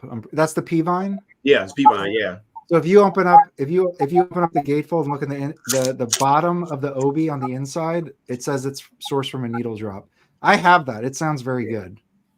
Well, the one I have is a what is it? Pure Pleasure. I didn't get that that. one. I have Pure Pleasure came out. The reissue was second. I have the Superfly. But the Pure Pleasure is a digital. It's not an all analog, right? I don't know. I don't know. It's not. No, I talked Let to. me ask something someone though. and- So, like, isn't a needle drop What's up, Rob? on an LP? Isn't that kind of like?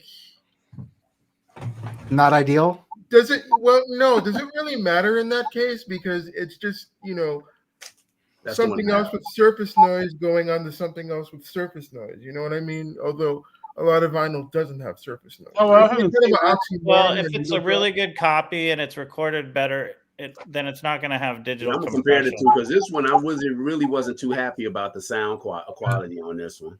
So Now, who put that out? this Superfly. This was like when they did Oh, 2016 or 2017. is that a bootleg? Is that a for real bootleg though? I think it's I don't know. That's the thing. I never I knew. think that might be. I don't know. If Chances that's are, when licensed. someone calls their company Superfly, maybe it's bootleg. Yeah, It's in Japanese. It was a Japanese. That's probably real. Then it's Japanese reissue. Oh, Yeah. Pure Pleasure is not an all analog. But 2018. 2018. It was 2018. Okay. Okay, I'm looking it up. Did anyone watch my video? No. Yes. What was it? Well, I went to that guy opened a record store in DC today. It's Yeah. pretty damn awesome.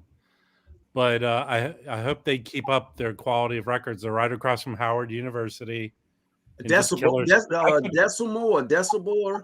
Yeah, Decibel. I could have bought 3 times more than the record. I bought I think- 40 I records. think the guy that's part of the owners of that Are you at a shop hotel? is Seco Funk. I think that's Van, because he sent me some stuff to check it out. Are you at a hotel, Rob, or are you at family? This I'm at my family. Nice. Look, sealed copy, sealed. Oh, that's cool. That's a good record. Yeah, Sacco Funk. Yeah, I have it already. This is Chris's copy. Oh, sick. Why is everybody getting that? Like that's hilarious. There were two copies there. I need that one. Great record. How much is that one? What's it going to cost me? Has anyone heard of this record?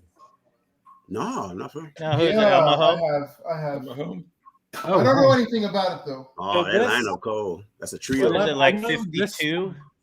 This record it wasn't $18. I put it in a different sleeve. But that's a DC, I think a bulk DC based label. But I don't know Celebrity Records. Huh. Yeah, VSLP does good reissues. I was streaming this and it sounds really good. Did you look it up on Discogs? I think there's a unidentified year reissue. There's like 3 versions of this. So I have a VSOP of the that JR Montrose that's super rare, and it sounds good. Yeah, I have a lot of these. They sound good. So I think I'm the only one with the box right now. Since everybody's showing the original LP of the Rob, it's not a cheap record. No, I know it's not a cheap, but I think this go back. I think this is the one at the bottom, the reissue at the bottom. Oh, the US one right there at the bottom. But that one's not that cheap of a record. Oh yeah, okay. And then it's mono, and then there's also 2 Japanese reissues, LP and a CD. I'm sure it's an early '80s. It's an early '80s reissue. Yeah. Hey Rob, how was your trip last week? This is the VSOP of that JR Montrose. Oh. The JR Montrose look pretty cool. This record is super rare, and it was like one of those records that, like 500 copies were made or something. Wow. And maybe I might be exaggerating, but maybe it's like 1,000 copies. Who else is on it? Who else is on that? It is Joe Abodili, Dale Oler, and Gary Allen. I find a lot of that Joe Abalone solo piano. And this is a killer record, and this is the same. This is the VSOP. Yeah. Studio 4 80s. But this sounds really good, and they must have found the tapes. This is from like the early 80s. What year is that from, Brandon? The original or the reissue? The original album, yeah. I want to say it's like late 50s. Late 50s. Oh no, here it is. 61. Oh, 61. Because by 61 was Montrose basically still sounding like a Sonny Rollins and Tina Brooks hybrid? No, he was getting more. I think he was just getting a little bit more edgy. But yeah, it's still just a really good hard bop record, but it's really good. But yeah, he's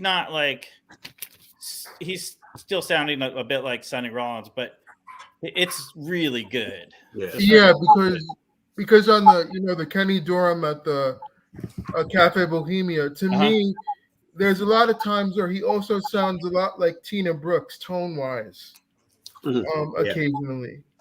Well, I wonder if that's because they're trying to make, they know it's a Blue Note recording. Yeah. But do not pass on this record if you ever see the reissue. I think the original's like $1,000. So. Oh my God. I'll grab it. I've already boxed up one box of records. So. Mike can find it. Mike, we can see it. Hey, Rob, Mike, what is the original? How much is the original of this JR Montrose? He was going to show that Coltrane. Yeah. That's Ascension. What's the title of that? JR Montrose? I think it's that's a serial, right? Yeah. Which version of Ascension? It says RE in the dead wax. Because Mike knows all about this. So that might be edition 2, right? I think that's edition 2. I don't know. If you tell the difference, Mike, between edition 1 and edition 2 of Ascension. Well, edition 1 was put out, and I think they used the second take for it. And then Coltrane didn't like that, so he asked them to reissue it, reprint it with you like the first. second one, if I'm not mistaken, right?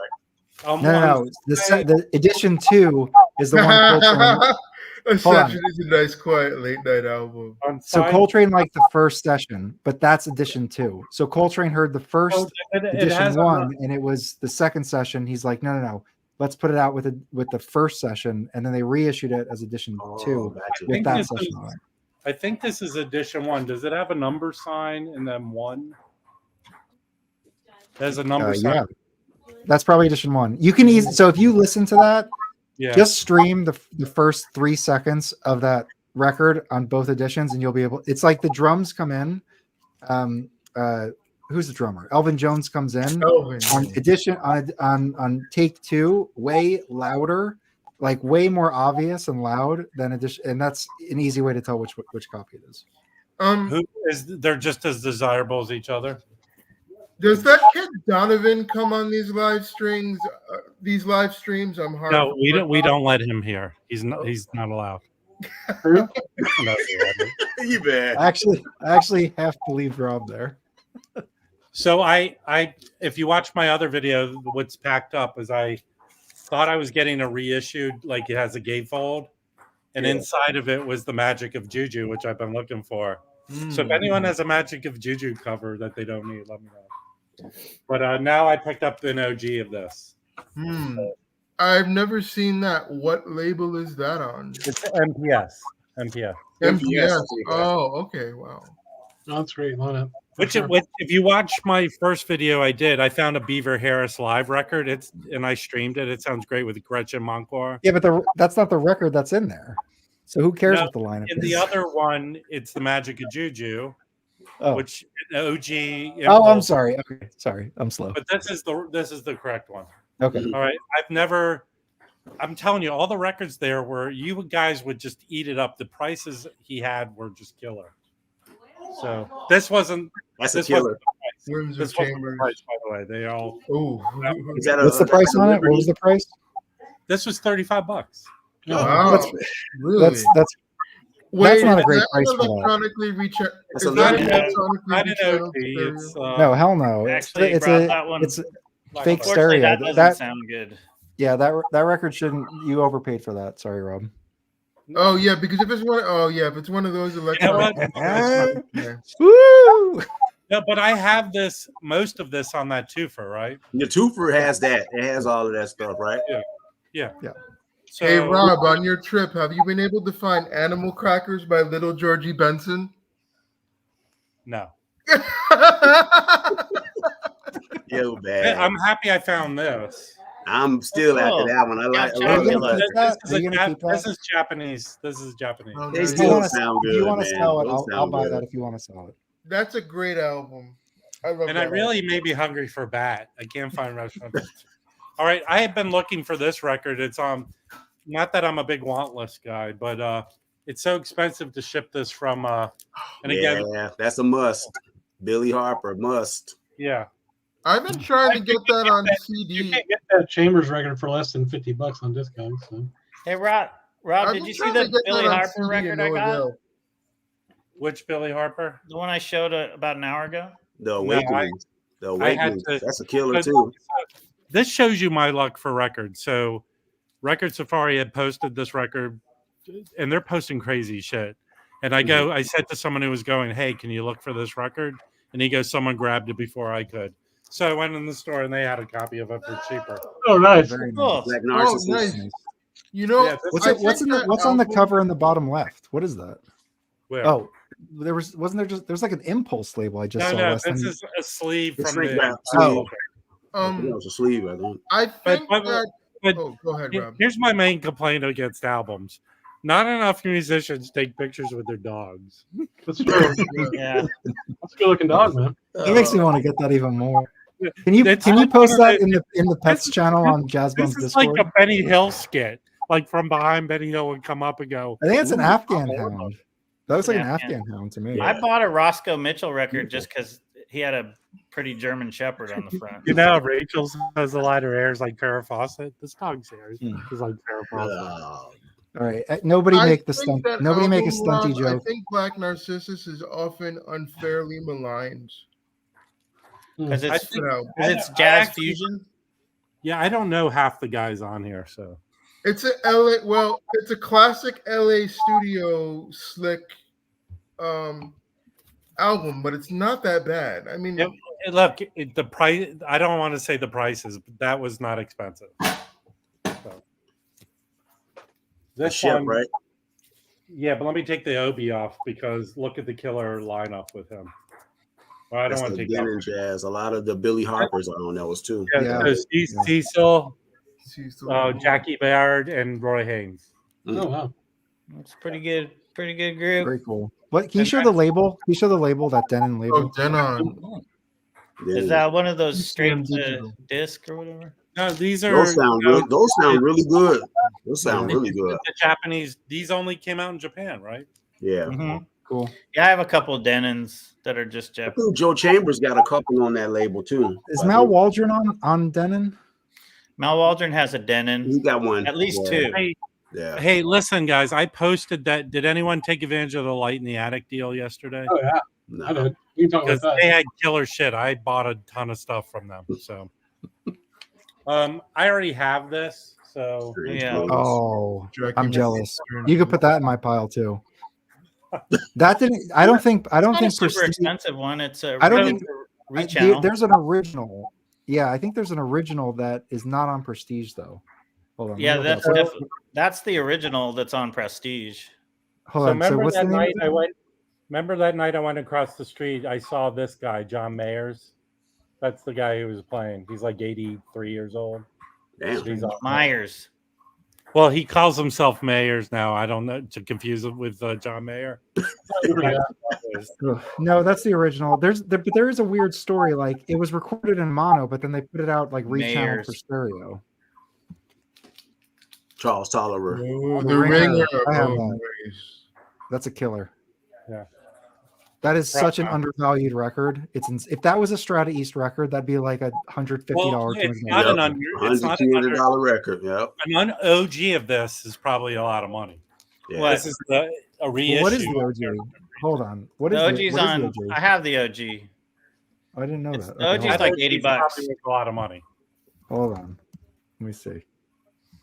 The OG's got a white cover. It's on. Yeah. It's British. Yes. Polydor. Yeah. Okay. Cool. Sealed. Yusef. I have this in a twofer. So. And okay. What? Sorry. Never mind. Has anybody I'm pretty sure some people have, but has anybody owned any of Yusef Lateef's really weird albums like Concerto for Yusef Lateef? You know, as far as I can, I have that, and I think I have an extra. I have in my auction box. That is a good album. It is. It's very strange, though. But here's the deal. It's a series that I think that was the only record on that series. So it's like a Atlantic avant-garde series or something, and I can't find any other records that were part of that series from the early 80s. It won the Grammy. That album won the Grammy for Best New Age Album in 1988. Yeah, it's really good. That was good. Yeah, it's a very interesting album. What do you think? Yusef had such a wide style. Like, is there like a best or definitive or like his highest achievement style record? Well, I'll tell you this: Eastern Sounds, probably. Yeah. Okay, I have that. If you're going to get anything, get all his Impulse records. They're outstanding. I think I have all of them now. So, I mean, A flat. What is it? The saxophone keys. There's one called Live at something, Live at Peps or something like that. Yeah. So the one that you think is going to be like, oh, this is going to be some hot obscure shit, is the most mainstream. His Magic Flute. That one's the most mainstream record. Well, it's a Mozart record. This one's really good. Yeah, I have that one. I like Yusef a lot. He had a whole bunch of these, and I have almost all of them.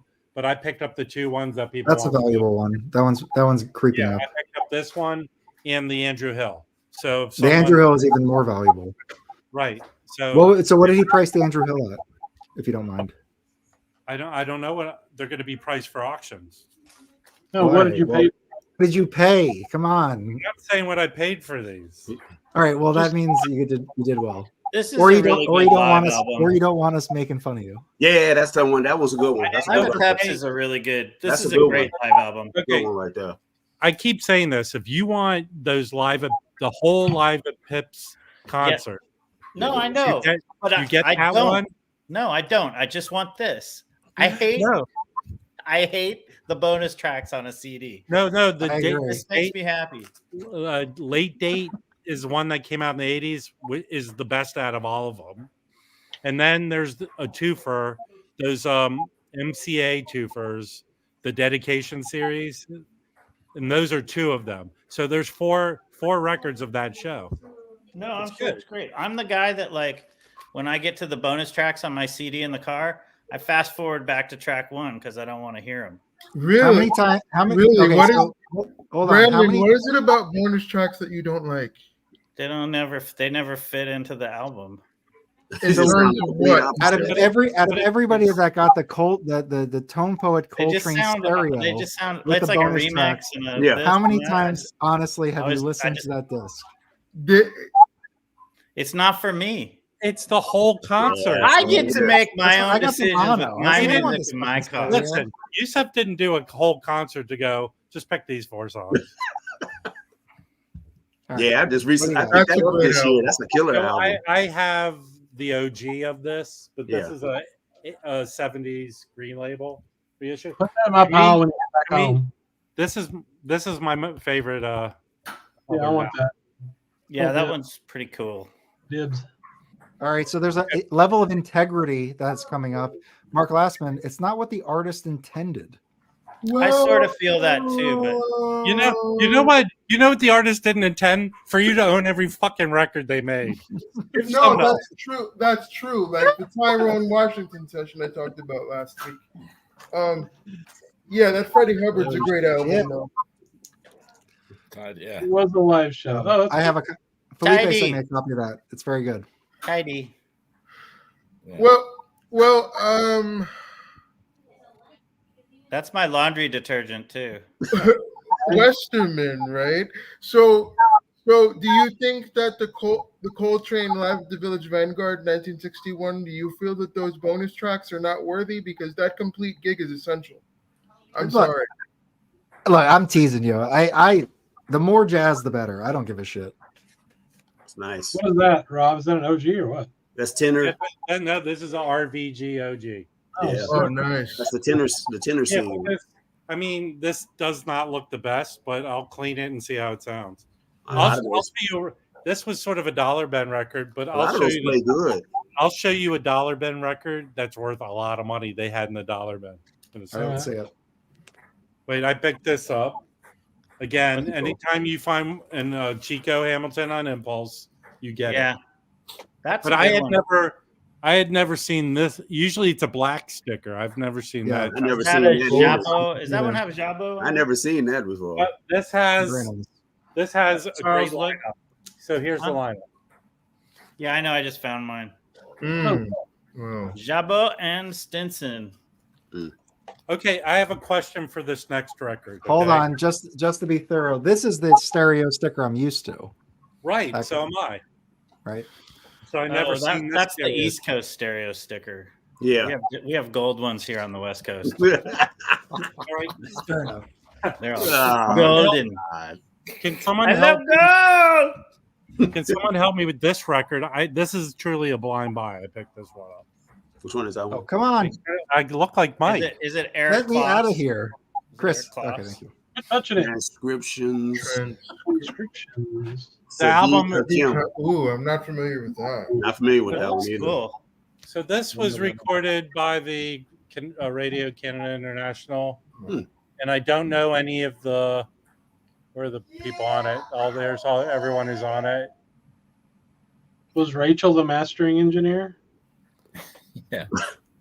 How many gummies or beers or whatever have you taken? I don't need a gummy. I haven't had one since this morning. So does anyone know this guy? Let me know. I've heard the name. The name sounds familiar. Did he? Is he one of? What's he playing? Hey. What's he playing? What was that noise? What was that noise? What is your They're my nephews are playing ping pong over there. Oh, okay. Oh, what the hell is that? I like that record.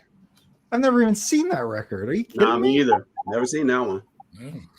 I feel like I know all had this an stuff. OJ Siri issue back in the day.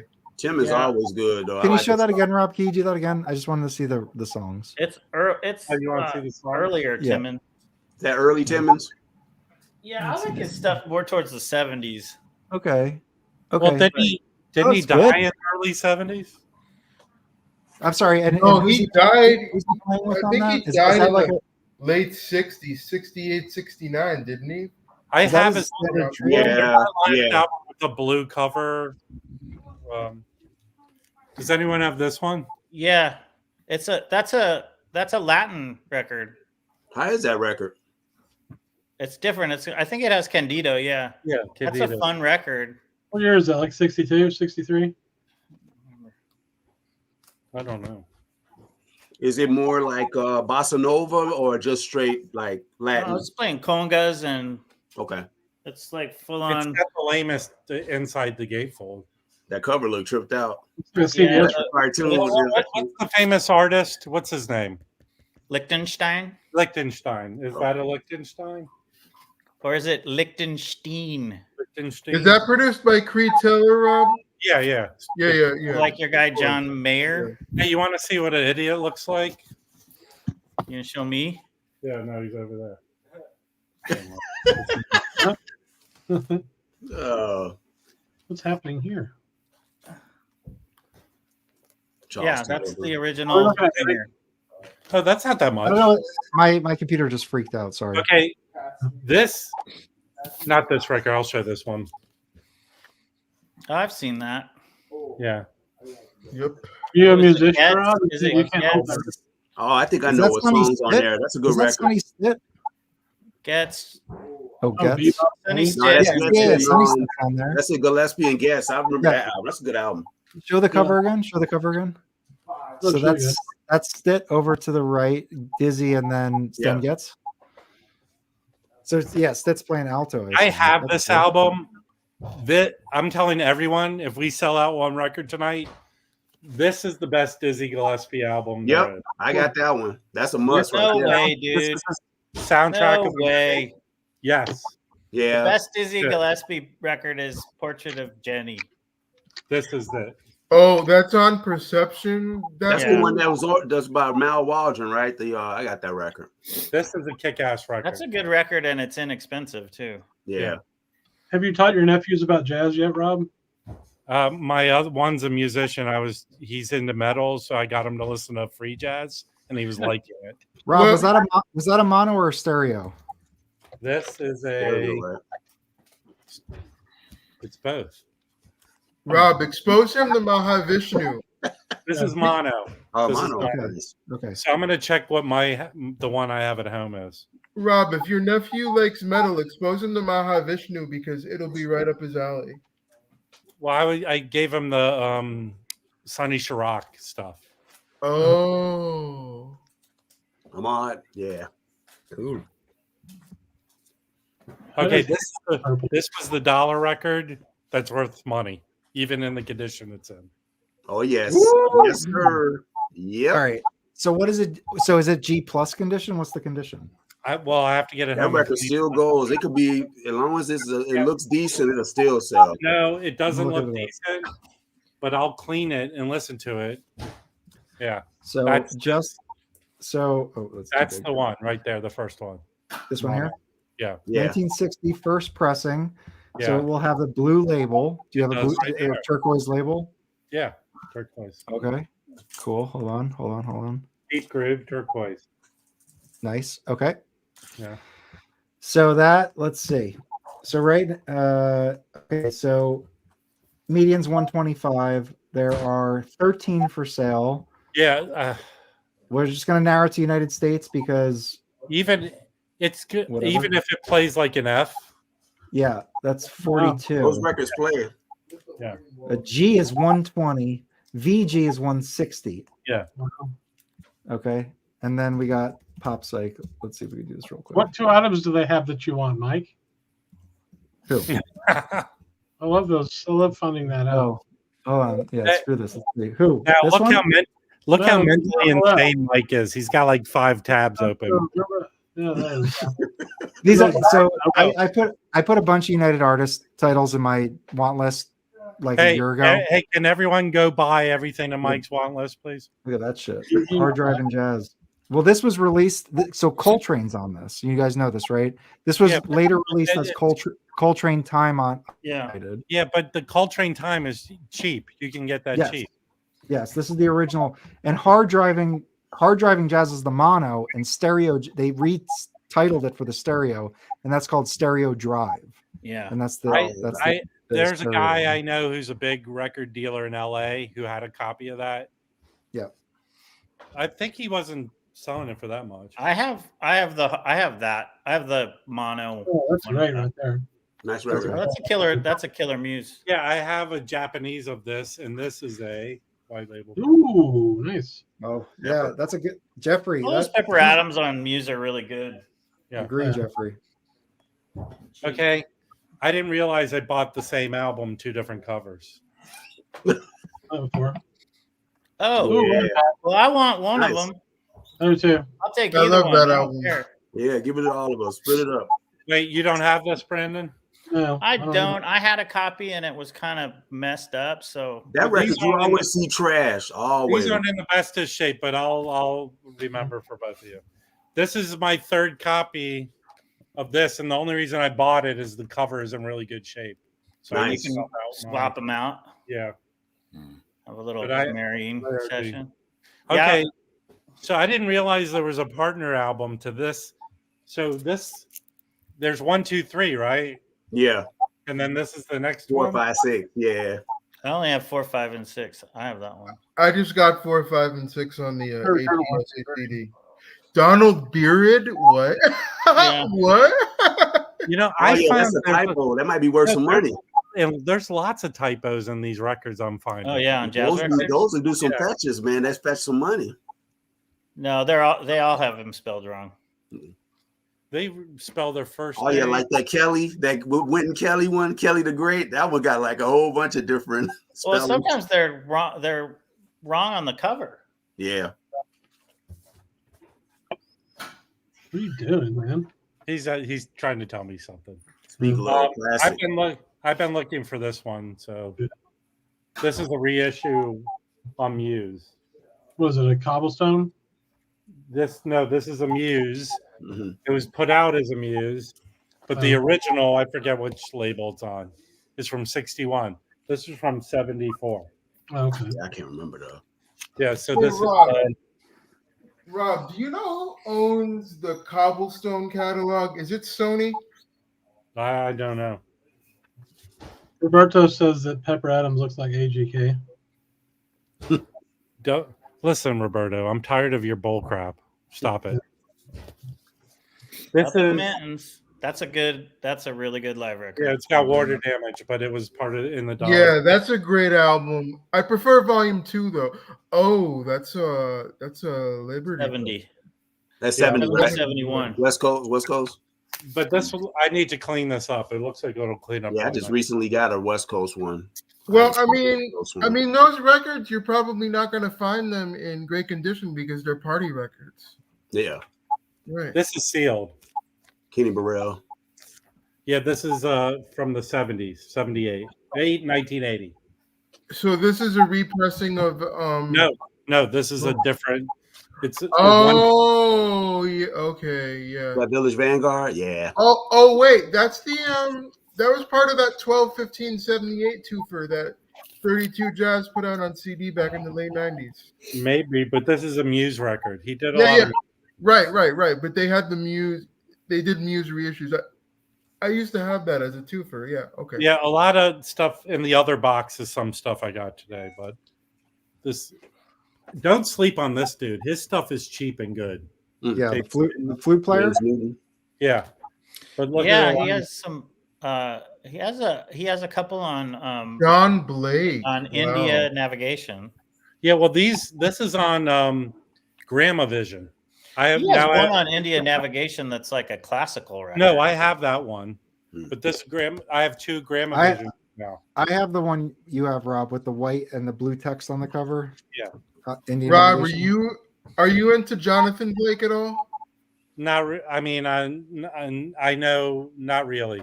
Oh, Rob, Isn't Rob, there- because don't like- that's John Blake's son. Hmm. He's great. Jonathan Blake is great. You have to check out his stuff on Oh, Blue you Note. picked that up? Yeah, I picked this up. That's It's not got in the best. vocals. It's not in Rob- the best edition, but Like Rob, that if you cover. don't- That if you cover don't- look cool. That's Chico, right? Yeah, that's Oh, I like wow. that record, but I don't know if now you're I gonna have like it. all. Now I have all of his Indian Navigation records. That Rob, one if has you don't- That's the vocals, only but one you I'm might missing not from his dig it. Indian Are Navigation. you- That's so Are you funny. gonna That keep it? picture looks like his version of a Phil Collins cover. Well, actually, he covers a Phil Collins song on here. Bad. Rob, if you don't like that, put it in my pile. Wait, Susu Studio's on here. Yeah, I was going to say studio. No. Here's It's the last one I Invisible have Touch. for this one. Oh, wait, I'm gonna grab a bunch over there. Charles McPherson Horizon. Oh, this hold was on. just because of record I bought it. This place is awesome. This is another DC store. Joanne Custody. I like that name. Yeah, they're the only ones. Look, they grade the records and they put it on there. Isn't that cool? Yeah, Rob, that's show pretty you- cool, man. Show the cover again. Okay, hold on. License. Look at that. Look at that. Now look at this. And And then I'm gonna get the Atco label and we'll look at that. Yeah. Now my eyes. Preview. I like that preview copy on I the just back. feel like they probably use the same graphic. I like the preview copy on the back. Oh, wait, who's the lineup on there? Because actually, it's I have- Barry Harris with Kenny Dorham, Charles McPherson, Pepper Adams, Paul Chambers, Billy Higgins. okay, now so Wow. I picked up two Charles McPhersons. I got Con Alma Okay. was the other one, but there's the lineup. on That there. portrait of Jenny. Cedar Walton, Pat Martino guitar. Mm. That looks cool. Oh, that looks That's cool. weird. Walter Booker and Billy Higgins on drums. That's a good I song. like that preview stamp on the back too. That was cool. Hey, He put that on there. Rob, Yeah. this is the best Dizzy Gillespie Really? by far. This is one of my That's top. a good one, though. This That's is my good. top 50 records of all time. Who else is on there with him? Mike Longo's on piano, and I think his stuff with Mike Longo is like the best stuff he did. George Oh. Davis on guitar, Hmm. Andrew Gonzalez on bass, Jerry Gonzalez on conga, Nicholas Marrero on timbales, and Carlos Valdez on conga. Oh, yeah, he's straight. Mm. Carlos Valdez is good. Potato. Tamales? So, yeah, you got Mr. Potato. This record kicks so much butt. It's incredible. That's all I right. gotta say. So these are the ones I'm carrying with me. But again, I have 2 more days of record shopping. I'm going up to Pennsylvania and go to the small places along the way. Oh, okay. So here's what I'm carrying around with me. I've been looking for this one. There were 2 Yes, copies sir. there, Good one. Good 2 one. identical copies, but this in the shrink. Mm. I like this that is- one. Joe is on that one. Joe this Henderson's is on the, that one. That label. Yeah. Oh. So I'm happy to get this one. Then the next one, I sold I'm sorry, my. Rob. Isn't that Lee Morgan a little more orchestrated? Isn't there like a Yeah. big group? Yeah, band? it's a big band. hold on. Oliver I Nelson. just got it today. Let me listen to it. Okay. I Yeah. had It that is, years it is. ago. It All is. right. I don't have a record player, dude. Well, I'm I just had- saying. I had look, at that. the, look at the I players sold on the mine. back. Hold on I one second. sold I my wanna hear it. delightfully. I didn't You dig know, it. I thought it was okay. I just like the main song I like didn't- on there is Sunrise Sunset. I like on there. That's didn't like the best track Delightfully by that far. much either. Oh, But Gigolo is better, way better. He does Gigolo's way better. Yeah. Yeah, I love that record. That Ooh, no, who's not on that it? record. I like Chris? the. that looks great. Very nice. It looks great, but it's not. I don't. I heard don't this is that like one record of his as much. weaker albums, right? Yeah, I heard have so that. much Lee No, Morgan that I let it go. How much Okay. does that record go for, Rob? What would that? I What would think you I sell paid it? unlike actually, it was probably the only record I paid a little more than what it goes for. I think. Mm. But Like with, You're above paying 100, 35 not above for the 100, record. like I $60. mean, I'll admit how much I Like paid. a For this. 60-ish. I paid $50 for this. Yeah, see. Okay. No, that's not worth it. No, that's too much for that record. I'm sorry. I'll throw it in the trash. That Johnny Cole. Musically, to me, it's okay. It's more orchestrated. Okay, so I had an OG of this that I sold. I sold to Felipe because he wanted it, but I picked this up. But it's I'm not hot on that album either. I like that record. I like that one. I have that copy. That's the copy I have. I guess the collection he got had a lot of these in it. But this is a Van Gelder stereo, so it must be original plates for this. Hey Andrew, he's a good player. Andrew, the orchestration with Delightfully, that's not the issue for me at all. It's just you don't like the song. No, it just like his playing just feels, there's better examples of playing. So for Little Johnny C though, I know that he played with Gil Evans on Pacific Jazz a little bit. Mm-hmm. Okay, and then he did that Blue Note, but I don't really know. Like, I think he might have actually a SteepleChase. Is Johnny Cole's on SteepleChase or no? I don't know. Does anybody know? He has. I think so. That, he has something later. He's got one on Pacific Jazz where it's him. Okay, hold on. That's a I might be record. thinking of Dizzy Reese. Yeah, Shaw's on that one, right? Woody Shaw on that one, right? Yeah, right. Yeah, that's a good one. Oh, cool. Yeah. Oh, wow. Yeah, that's a great record. I have an OG of that. And J.J. Johnson. Okay, here's the question. I said this in my video, and maybe we could break this now. Mm-hmm. Long time ago when I was looking at Blue Notes, I saw one that had the black ink for the black ink, and I thought, oh, is this a bootleg or something? No. Think to, what is it, the British guy's website? And he had I think it's Oh, just London Jazz Collector, yeah. he had labels with the black print. Does anyone know the reason behind that? No, I don't know. Yeah, that was just how they. I can't remember if one of them's like a West Coast pressing or whatever, but it's I just have a records different like that. pressing.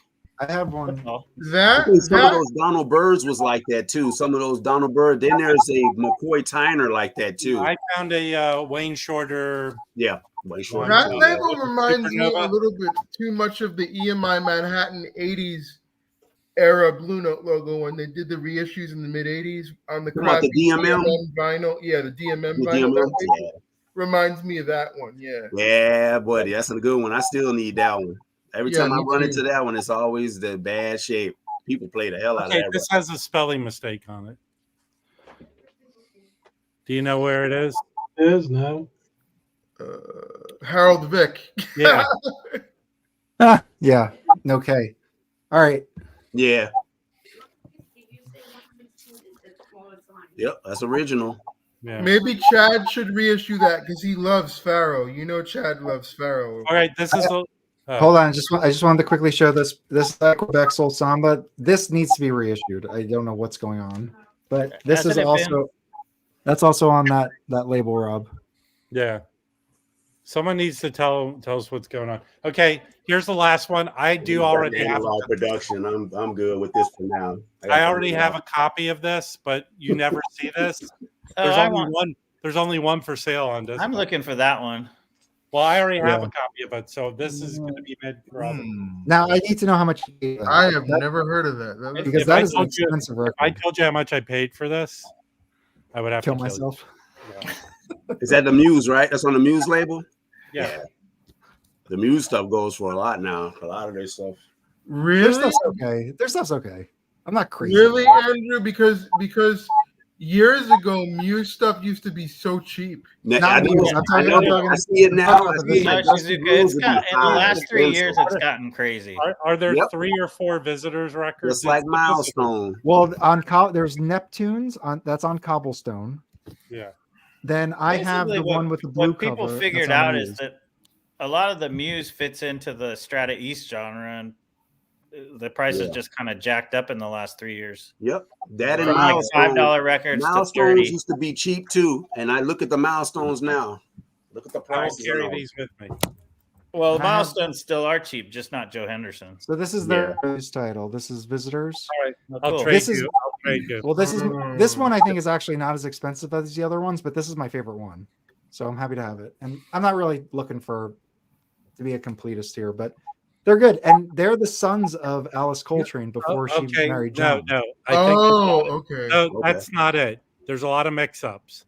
Okay, they're not there was some guesses they were the nephews of some way. That's what I thought I heard. The nephews. I think I was doing deep reading. They're somehow friends or secondary, very secondary relation. Maybe they're like the godchildren of. Yeah, something like that. But it's great music. Don't look at this. Mike Felipe's name on the stream, and he finds ways to bitch at us. Hey, Felipe. Glad you're here. Hey, you guys, I have to go to bed. It's a little more than 4 o'clock Might as here. well just stay up at this point. Thank you for coming up. Last thing, I wonder if any of you have ordered this one. Yeah. Yeah, I guess you would, Mike, wouldn't you? This is the Japanese repress. Are you getting the Sam? Did you pre-order the Sam? Of course. I did.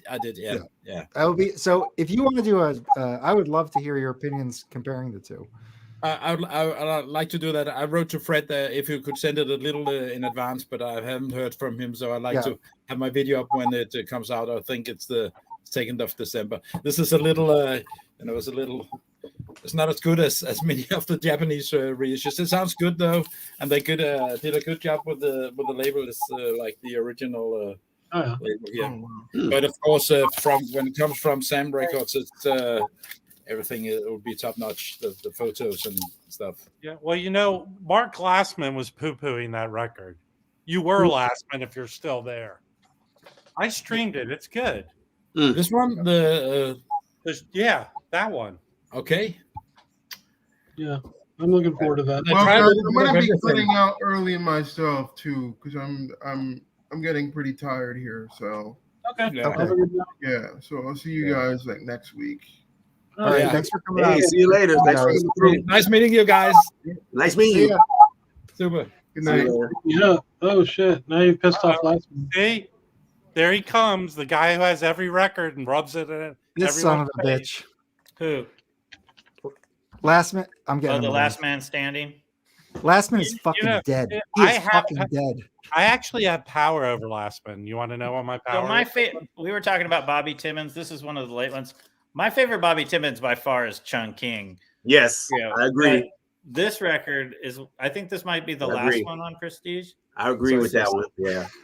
This is Bobby Timmons trio with Wayne Shorter. Oh, cool. Great. Also, this here is Bobby Timmons is also fantastic too. It's a hell of a wife beater he's got on there too. I know, isn't the cover great? He looks so badass. It's like, all right. Well, because it wouldn't be a jazz bomb stream if I just didn't have a Bobby Timmons trio on Riverside. I like that record a lot.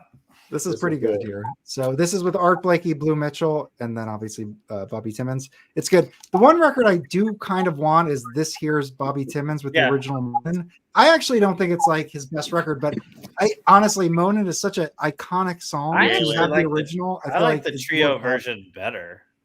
Yeah, I mean, I like just the piano. Ding, ding, ding, ding, ding, ding. This was a little different. This one's different.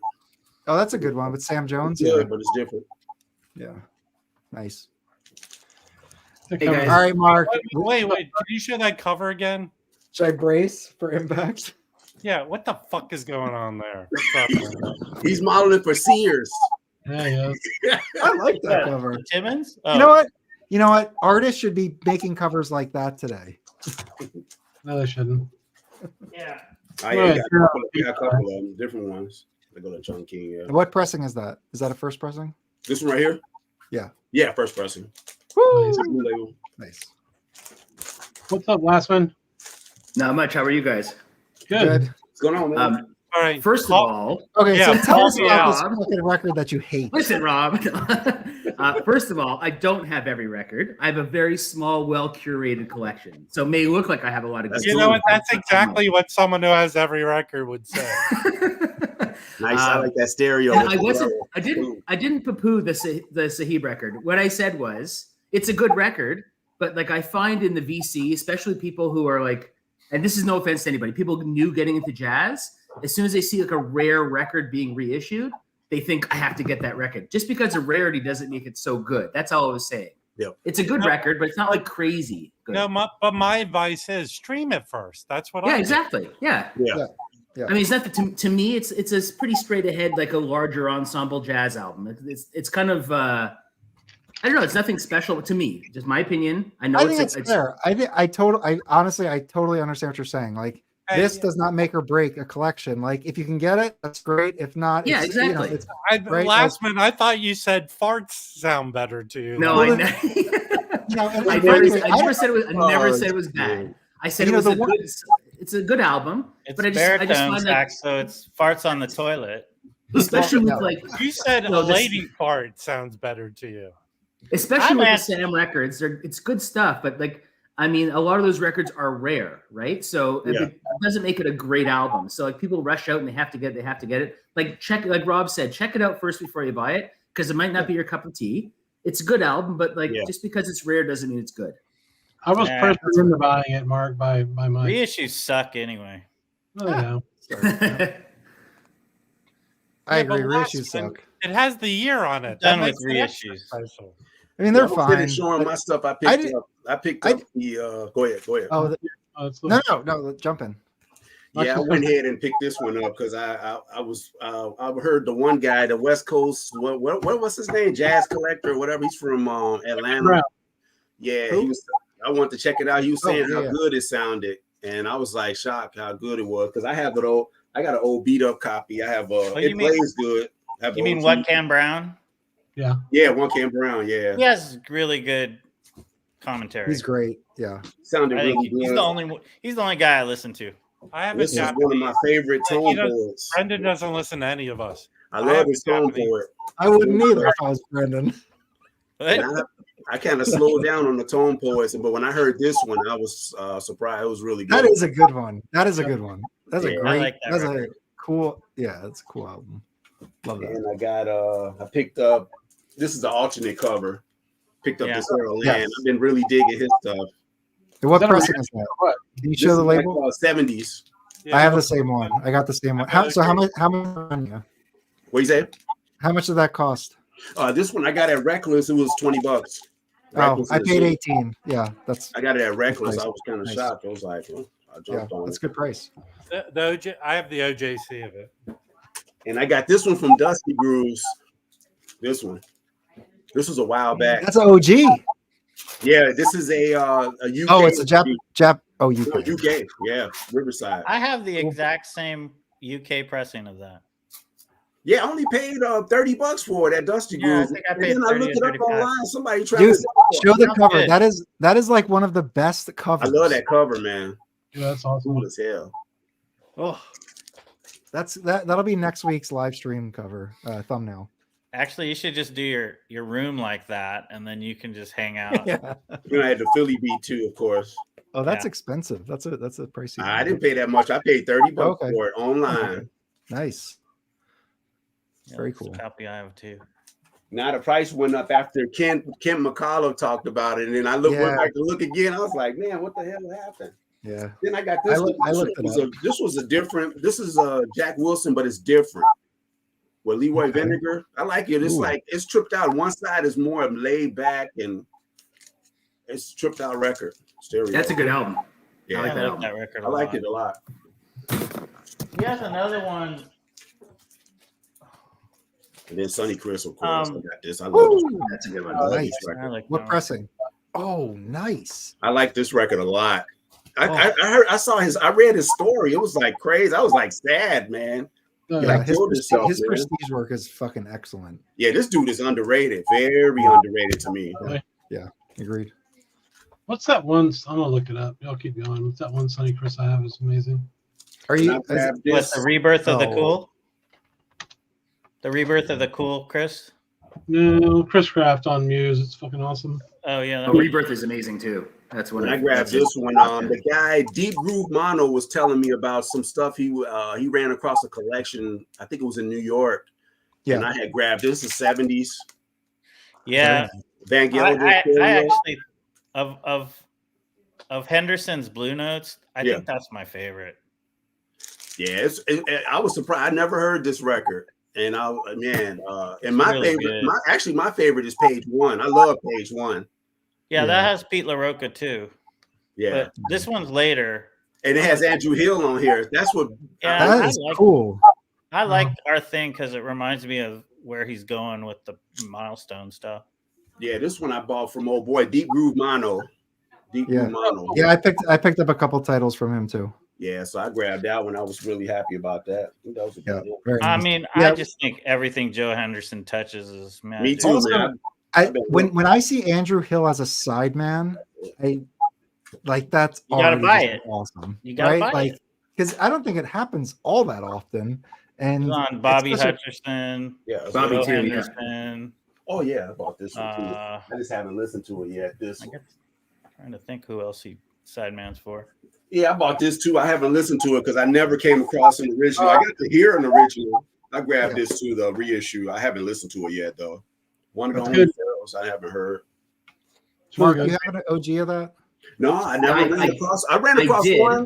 It was warped. The guy had it. He was selling it. I couldn't buy it, man. It was warped, man. I had an original, and I bought that reissue, and they sounded almost identical, and I sold the original for $500.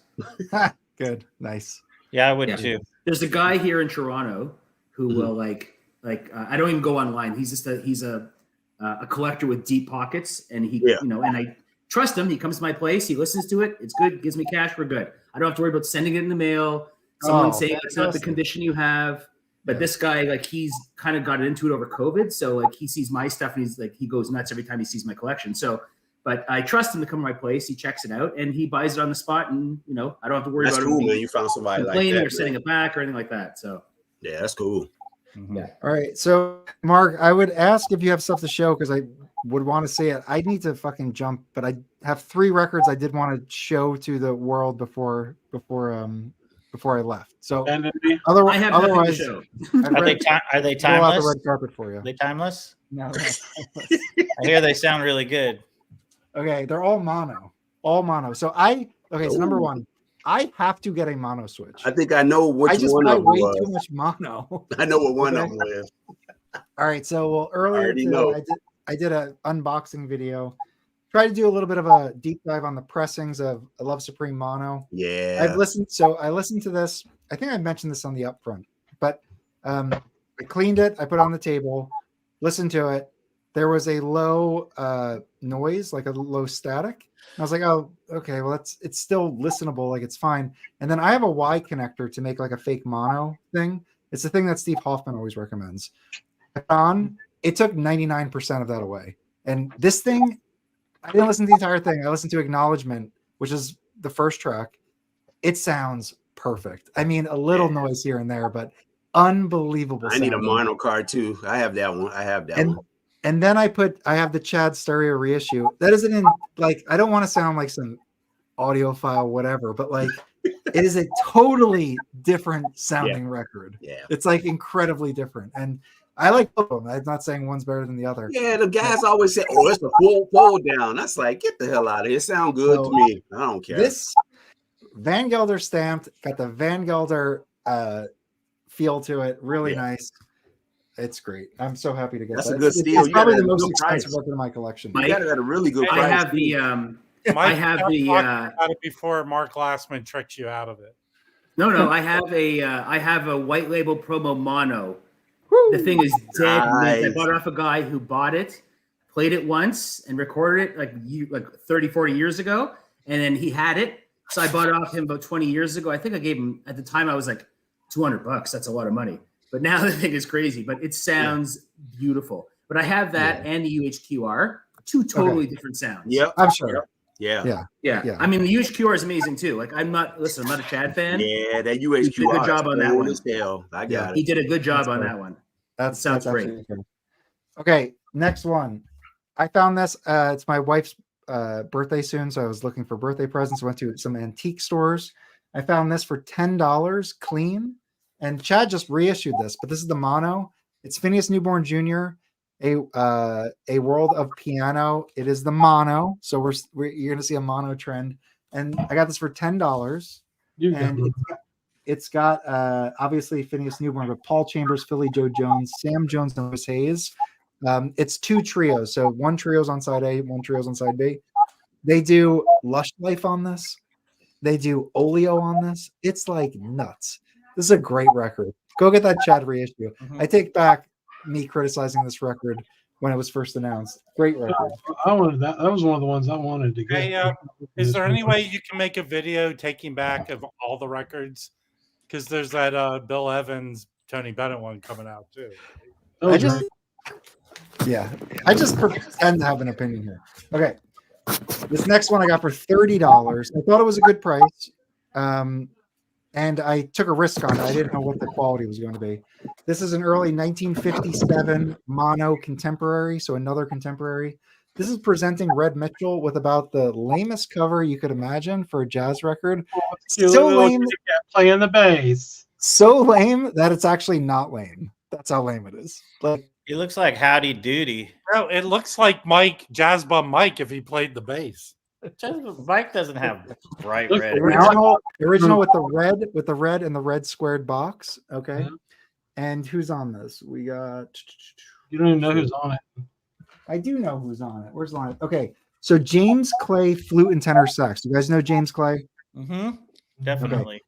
Lorraine Geller, Lorraine Geller had an Emerson. Yeah, she was on Friends, right? Yes. Red Mitchell bass, and Red Mitchell played like drums or piano on something you showed last week, Rob. I think. Anyway, and then Billy Higgins drums. This is a unbelievable hard, like West Coast bop record. It's killer, and it's an original, so it's got that old school like mastering style. Fucking great. And you wouldn't know it by the cover. I You wouldn't didn't know know. by looking at that cover.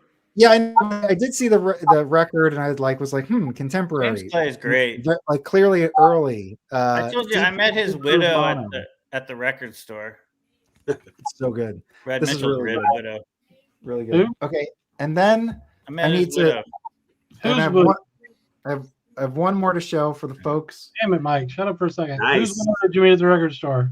Red Mitchell's widow. I met her at the record store because I was. Did she have red hair too? jazz. And Was she she said, hot? "You know who Red Mitchell is?" And I said, "Yeah." And she says, "I was married to him, and we talked for a while." She killed him because of that cover. All right, what's Yeah. next? All right, next is I got this on my radar because ERC announced they were redoing it. This is a Chopin piano concerto number no. 1. You're supposed to give a better warning than that you're going to go classical. Oh, I'm sorry. Zing. Okay, classical bums, and this is a UK His Master's Voice. There's cool classical records people should check out if you're into like cool old jazz with labels and beautiful covers and all. Like, you got to get into this stuff. This is freaking awesome shit. But this is the mono, and apparently, what I'm sensing, and like, correct me if I'm wrong, everybody, but in classical especially, it is like stereo is like king. Where like in jazz, I feel like mono and stereo is a debate. I feel like everybody pays a huge premium for stereo, and monos are almost neglected in some cases. So like the stereo of this, I forget how much. It's like very expensive, hard to get. And the mono, I got this for like $25 because it's a mono and it's a first pressing. And to me, it sounds fantastic. But I don't know. I guess the people who collect this stuff, they want that soundstage. So that's fair. But like, I am trying to build like a nice classical collection, and like I have no problem spending $20 on this. So this is great. Yeah, that ERC, boy, you'd be bankrupt buying that stuff, man. That's like you buying like 50 records. Yeah, I would never buy. The only title I said I would buy if they did a Frank Sinatra, I would really probably buy like an old Columbia, like 45, 46 title or no, he was fired by that's anyway, an old Columbia one. That's like a bonus at work day there, the ERC or something. But other than that, I think it's like. There's a local store in Toronto. I think I put this on Discord a few weeks ago. I went down there, I looked around, and they have this like a glass case with some, more rare albums in there. And they had a collection of 20 ERCs, brand new sealed, someone sold to them. What? And I was like, they were $1,000 each Canadian. That's what they're selling them for. But they had literally 20 of them sealed. And the guy's like, "Oh, you know what those are?" I said, "Yeah," and I would never buy one. But I said, I mean, there's guys out there who these will sell fast as soon as they find out. I wonder how much they gave them for those. That's the question. I think they gave him $200 or $300. He said. Hey, Mike, this is not an original, but this is a really killer Lorraine Geller trio record where she just goes hard. Oh wow! The original of this is like that cover look. I don't know, $1,000 or something. This is I can't remember who did this reissue. It's worth So getting. He plays It's a piano on the Nerd record. That's I think this is like one of those Audio Clarity or one of those Russian ones, but when they made that cover, Chris. But it's a killer record. It's like a piano but a high heel, I guess. I don't know. What year is that record? The original? Mm-hmm. I would guess early 61 or something like that. It's Leroy Vinegar on bass and Bruce Freeman on drums. I did his Leroy Vinegar. Sounds pretty. Oh hell yeah! So this all is right, guys. I killer record. I gotta jump in. Can't find the original. I gotta jump and hang out with the fam. So I'll catch up with everybody later. Thank you everyone for joining. Happy Thanksgiving. Happy Thanksgiving, Mike. I'll see you guys later. Enjoy your stuffing. Wow, he says a bunch of shit and runs away. We can't even make fun of him. I know. I want to show that. Florian Geller's great, by the way. So me and Rob were talking about this yesterday. I think he posted it on the Discord, but what was I talking about? The Sanders?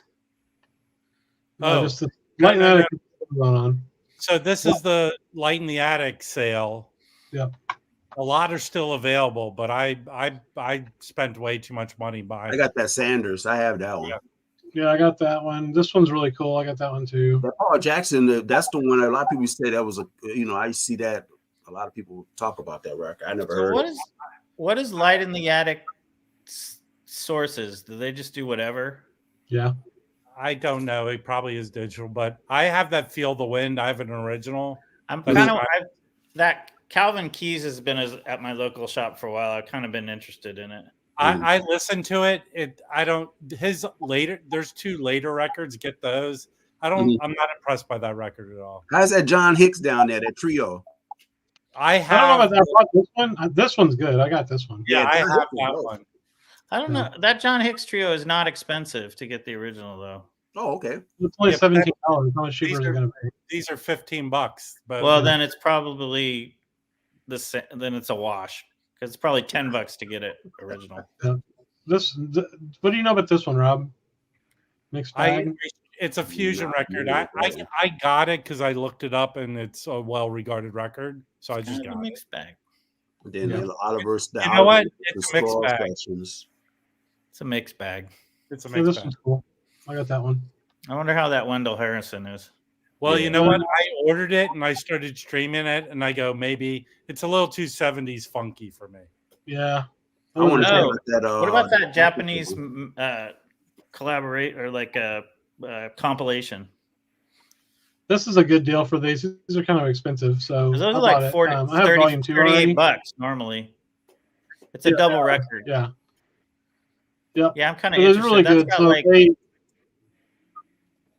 that's got like Isao Suzuki and who else is on? It's got a bunch of really good people. Oh, that's one good. So that look like that's a good one. I'm trying to load the second picture of my computer's a piece of shit. I won't do it. So anyway, yeah, I've got volume 2. It's really good. So it goes from 68 to 84. And it's kind of all over the place, but they were selected by this guy Yasuki Ogawa, and volume 2 is really good. So about this one. There's also there's another one they did that's of a single guy. I can't remember his name. He's a tenor player, Japanese tenor player that I want to get. So anyway, I thought that one was cool, especially for that price. And then what else? I got this Pharaoh Sanders too. I want to check that one out. That's the one. Oh yeah, that's the one I want the most of those. That one, that's a good deal. 2 LP for $17. Yeah, that's pretty good. A great deal. That's what I'm looking at there. I didn't get this one. I don't know. That was kind of a kick-ass cover though. That Eastern Rebellion was popular too. I know a lot of people was buying that. Eastern Rebellion. What the hell is this guy got here? He's got a double neck bass guitar with I don't know what a lap steel or something. That's a tiny guitar.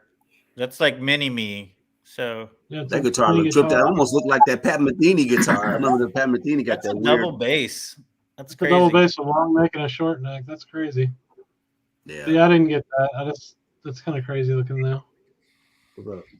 And then I'm guessing that the short scale bass is has a little bit higher tone. Probably so.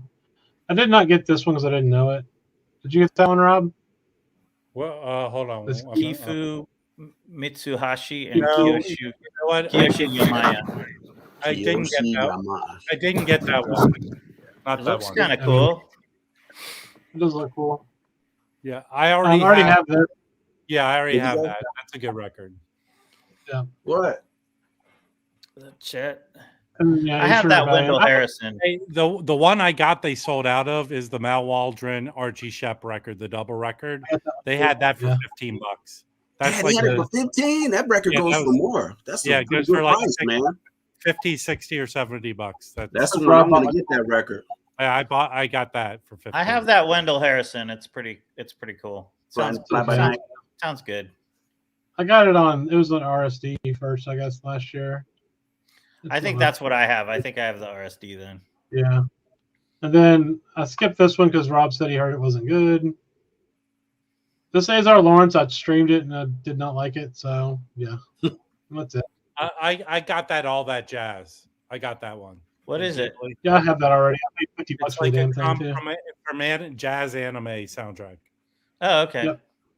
From Studio Ghibli. They made 2 or 3 of them. But anyway, so some cool stuff there. I mean, what other sales have you participated in, Rob? Well, today, Superior Viaduct has 20% off sale. There's a lot of good titles in there. But unfortunately, they have the Milford Graves, Don Pullen 3 reissues. They're only 20 something bucks. Their stuff is so cheap and really good. Actually, you know what? If you could go, I'll share screen. I'll go there. Okay. I'll show you the sale because there's lots of good stuff there. Okay. So everything on this list is 20% off. Let me share the screen. Hey guys, everyone should go to Yes Records and get Jason Moran's new released on vinyl, the solo piano one. He only released 300 of them, and he released it last night after midnight for Black Friday. And really? I stayed up and just did it's it not last. at the stores. It's just No, it's not in the store. It's only from this website. And I stayed up last night and I did it because I was like, oh, there's only 300. It's going to sell out quick. I did it last night. This morning I got up and I got an email from Jason Moran's website saying they still have 140 left. So anyone listening out there, it's Jason Moran on vinyl. It's amazing. I'm going to put a link to it in the chat. Yeah. And if you don't Yeah, get it, sell out. Mark Glassman will beat you up. Yeah. What do we got here? Scientist. Is that like the... That's reggae. I think it's reggae. But here I love I have the what do you call it? What's the reissue label? The from England. I have this one, but for $25, 20% off. Yeah, this is yeah. get that.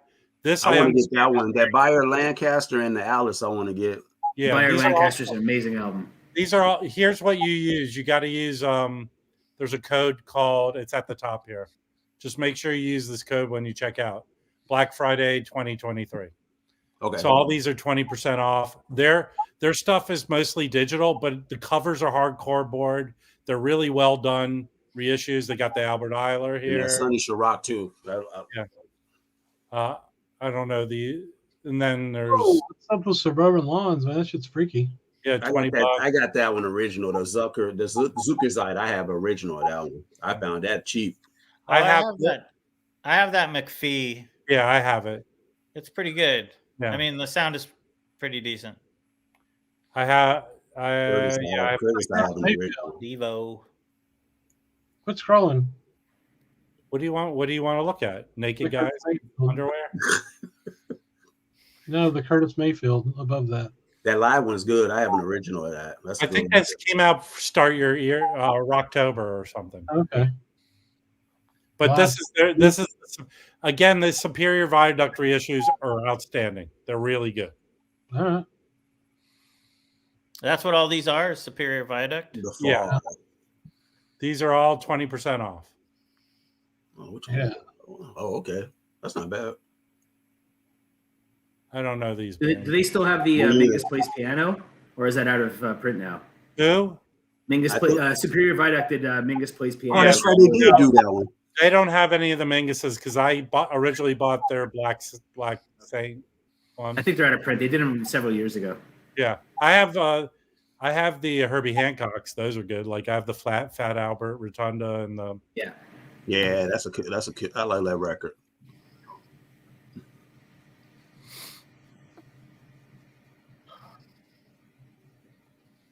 So this is the last of them. So that Al's Coltrane, the Joe McPhee, go get those. Those are cheap for 20. Yeah, I want to get those. 20 some bucks. Yeah, each. the Joe McPhee is really good. Here's a interesting point. I don't know this, but you guys might know this label. This is a great record. A friend lent to me. It's Don Randell. Yeah, they had a box set. I remember when that came. It was a box set when it originally came out. I'm really digging this, so I'm probably gonna go find it. It looked like pressings were, in the 30-ish. This is a British. These are like British. Kind of one of my favorites is like Columbia from there was a mid '60s. British stuff from. This is the lot. This is the original. What the original labels look like. Yeah. These are the British Columbias from the mid '60s. That Mike Taylor, the two Mike Taylors that I want really bad. I hope this company reissues them. You probably better off buying them single because I think this is really good British jazz from the mid '60s. The box set was really limited. I think it was a couple of hundred or maybe 1,000 or something. It was real limited. I remember when those came out. That was right before, I want to say 2018, 2017. Yeah, I looked them up. That sounds about right. They're out there, used for not too much, in good shape. So I'm definitely going to grab that one, that Shades of Blue. There's a few of the Don Randell and other things, but I thought it was great. And I love that 60s stuff, what's his name? The John Cameron quartet, Mike Taylor, some of the Joe Harriet stuff. The Joe Harriet stuff is good. Yeah. Just all that British stuff from the mid 60s, that sort of early post bop from England is really great stuff. I got that. Is it Riverside Joe Harriet? I think it's Riverside. I can't remember. Which one? Abstract? Let me look it up. Hang on. I don't remember. He's also got the one with the Indian guy named John Mayer. John Mayer. John Mayer. Indian John Mayer. I don't know how to spell his name. That's part of the problem I have. I think it's Harriott. That's the one they have the cover. Both of them are standing on the cover. Yeah, it's Indonesian Sweet. I don't have that one. I have Abstract, and I have his the one like Southern. It's also on Riverside. Not Southern Hospitality, but Southern Horizons or something like that. Mm-hmm. It's got a beautiful, like, very 60s model on the front. She's in like a tight dress. Have you seen Freeform? Yes. Yeah, that's what I have. I think Abstract is kind of in the similar vein of Freeform. They're both sort of early free jazz, but not really, Yeah, exactly. This one was on Jazzland. Yeah, actually, I think that's what Southern Horizons is on Jazzland, I think. But that one's more just kind of your basic hard bop record. Right. But Abstract and Freeform are more interesting. Cool. Cool. Well, I'm gonna go make some leftovers. I gotta go to bed. I gotta get up at 3. Right now it's 10. I gotta get up at 3 in the morning. I gotta go to work, and then I'm gonna be off all next week. So nice. I want to come back on here next Friday, man. Do it. Yeah. Definitely welcome. All right. Yeah, I'm thinking hanging out with you guys. Nice chatting with you guys. Nice chatting. Take care. Hey, Rob, before we go, I realized after we messaged on Discord that I gave you my list. I literally changed phones the day before. I got a new phone number, and you texted my old phone, so I left a message with my new phone number on there. And I texted the new one. You did? I thought I didn't get anything. But I did call it, and they say, "Do you want to date, big fella?" So it was weird. Well, really so I gave you the number, and then it was I literally switched phones that day. At work gave me a new phone. Hold on one He second. did it on purpose. Is why he's not telling you. He gave you his number. They got a new phone on purpose. Well, no, he never checks his Discord messages. That's why. So I did it right after he sent it. Probably. I hate. There's so many leaving notifications up for Discord is a one-way ticket to going mentally insane. You just do it, turn it off for the server, and then leave it on. Last minute in the private chat, type in your real phone number. Unless I did. Here you mean? Yeah. Well. Okay. I'll go to Discord. Yeah, just check it out. I left the other number, so yeah, the other one's out of service now anyway. So it's fine, but... the old number spells out to hot sex. That's right. That's why they had to give me a new one. They realized afterwards. It was a little inappropriate. All right, guys, man, take it easy, man. See you later. So I just discovered something weird because I'm mailing these packages back to me, and we usually use media mail in the U.S. Yes. But UPS is coming in hot and heavy. Really? So this box right here is 26 pounds, right? Yeah. Media mail, it's $16. UPS from here in DC, $15. Really? Crazy. And then the smaller box, this is $7. One day, UPS, $7. So I guess they're coming in and challenging the media mail in the US. That's wild. Well, when they get shipped to Canada. Yeah. I'm telling you, Mark, the way I send them on average, there's no issue. But it's not you. So it's not the family, friends, or whatever it is. You know what they do? When it comes across the border, so UPS just dings us with they call it a duty charge. And it's not even duty. It's UPS putting the charge on it. I got a package. It was like a $50 record. They charged me $40 in duty. Okay, UPS so here's what I did. I called UPS and challenged them. So I went into PayPal and created a receipt saying, this is a gift, and I value these records at $3.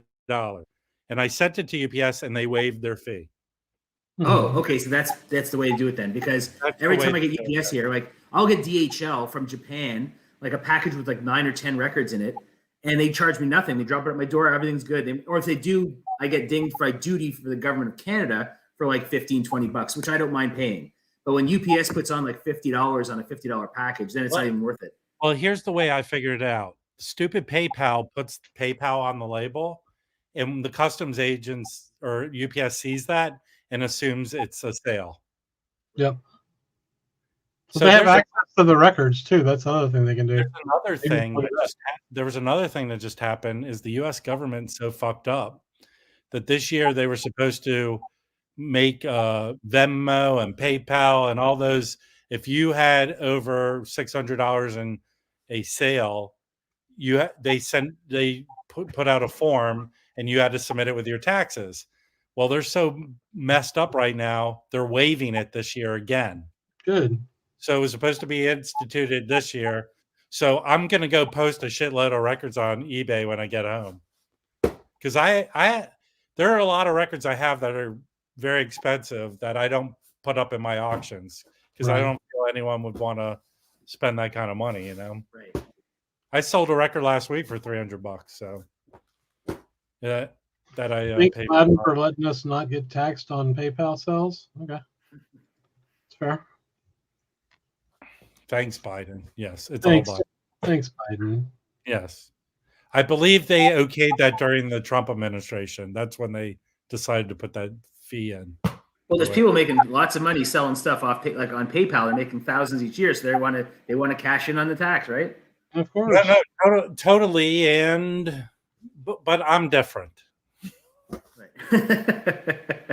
My money's You're an exception to the rule.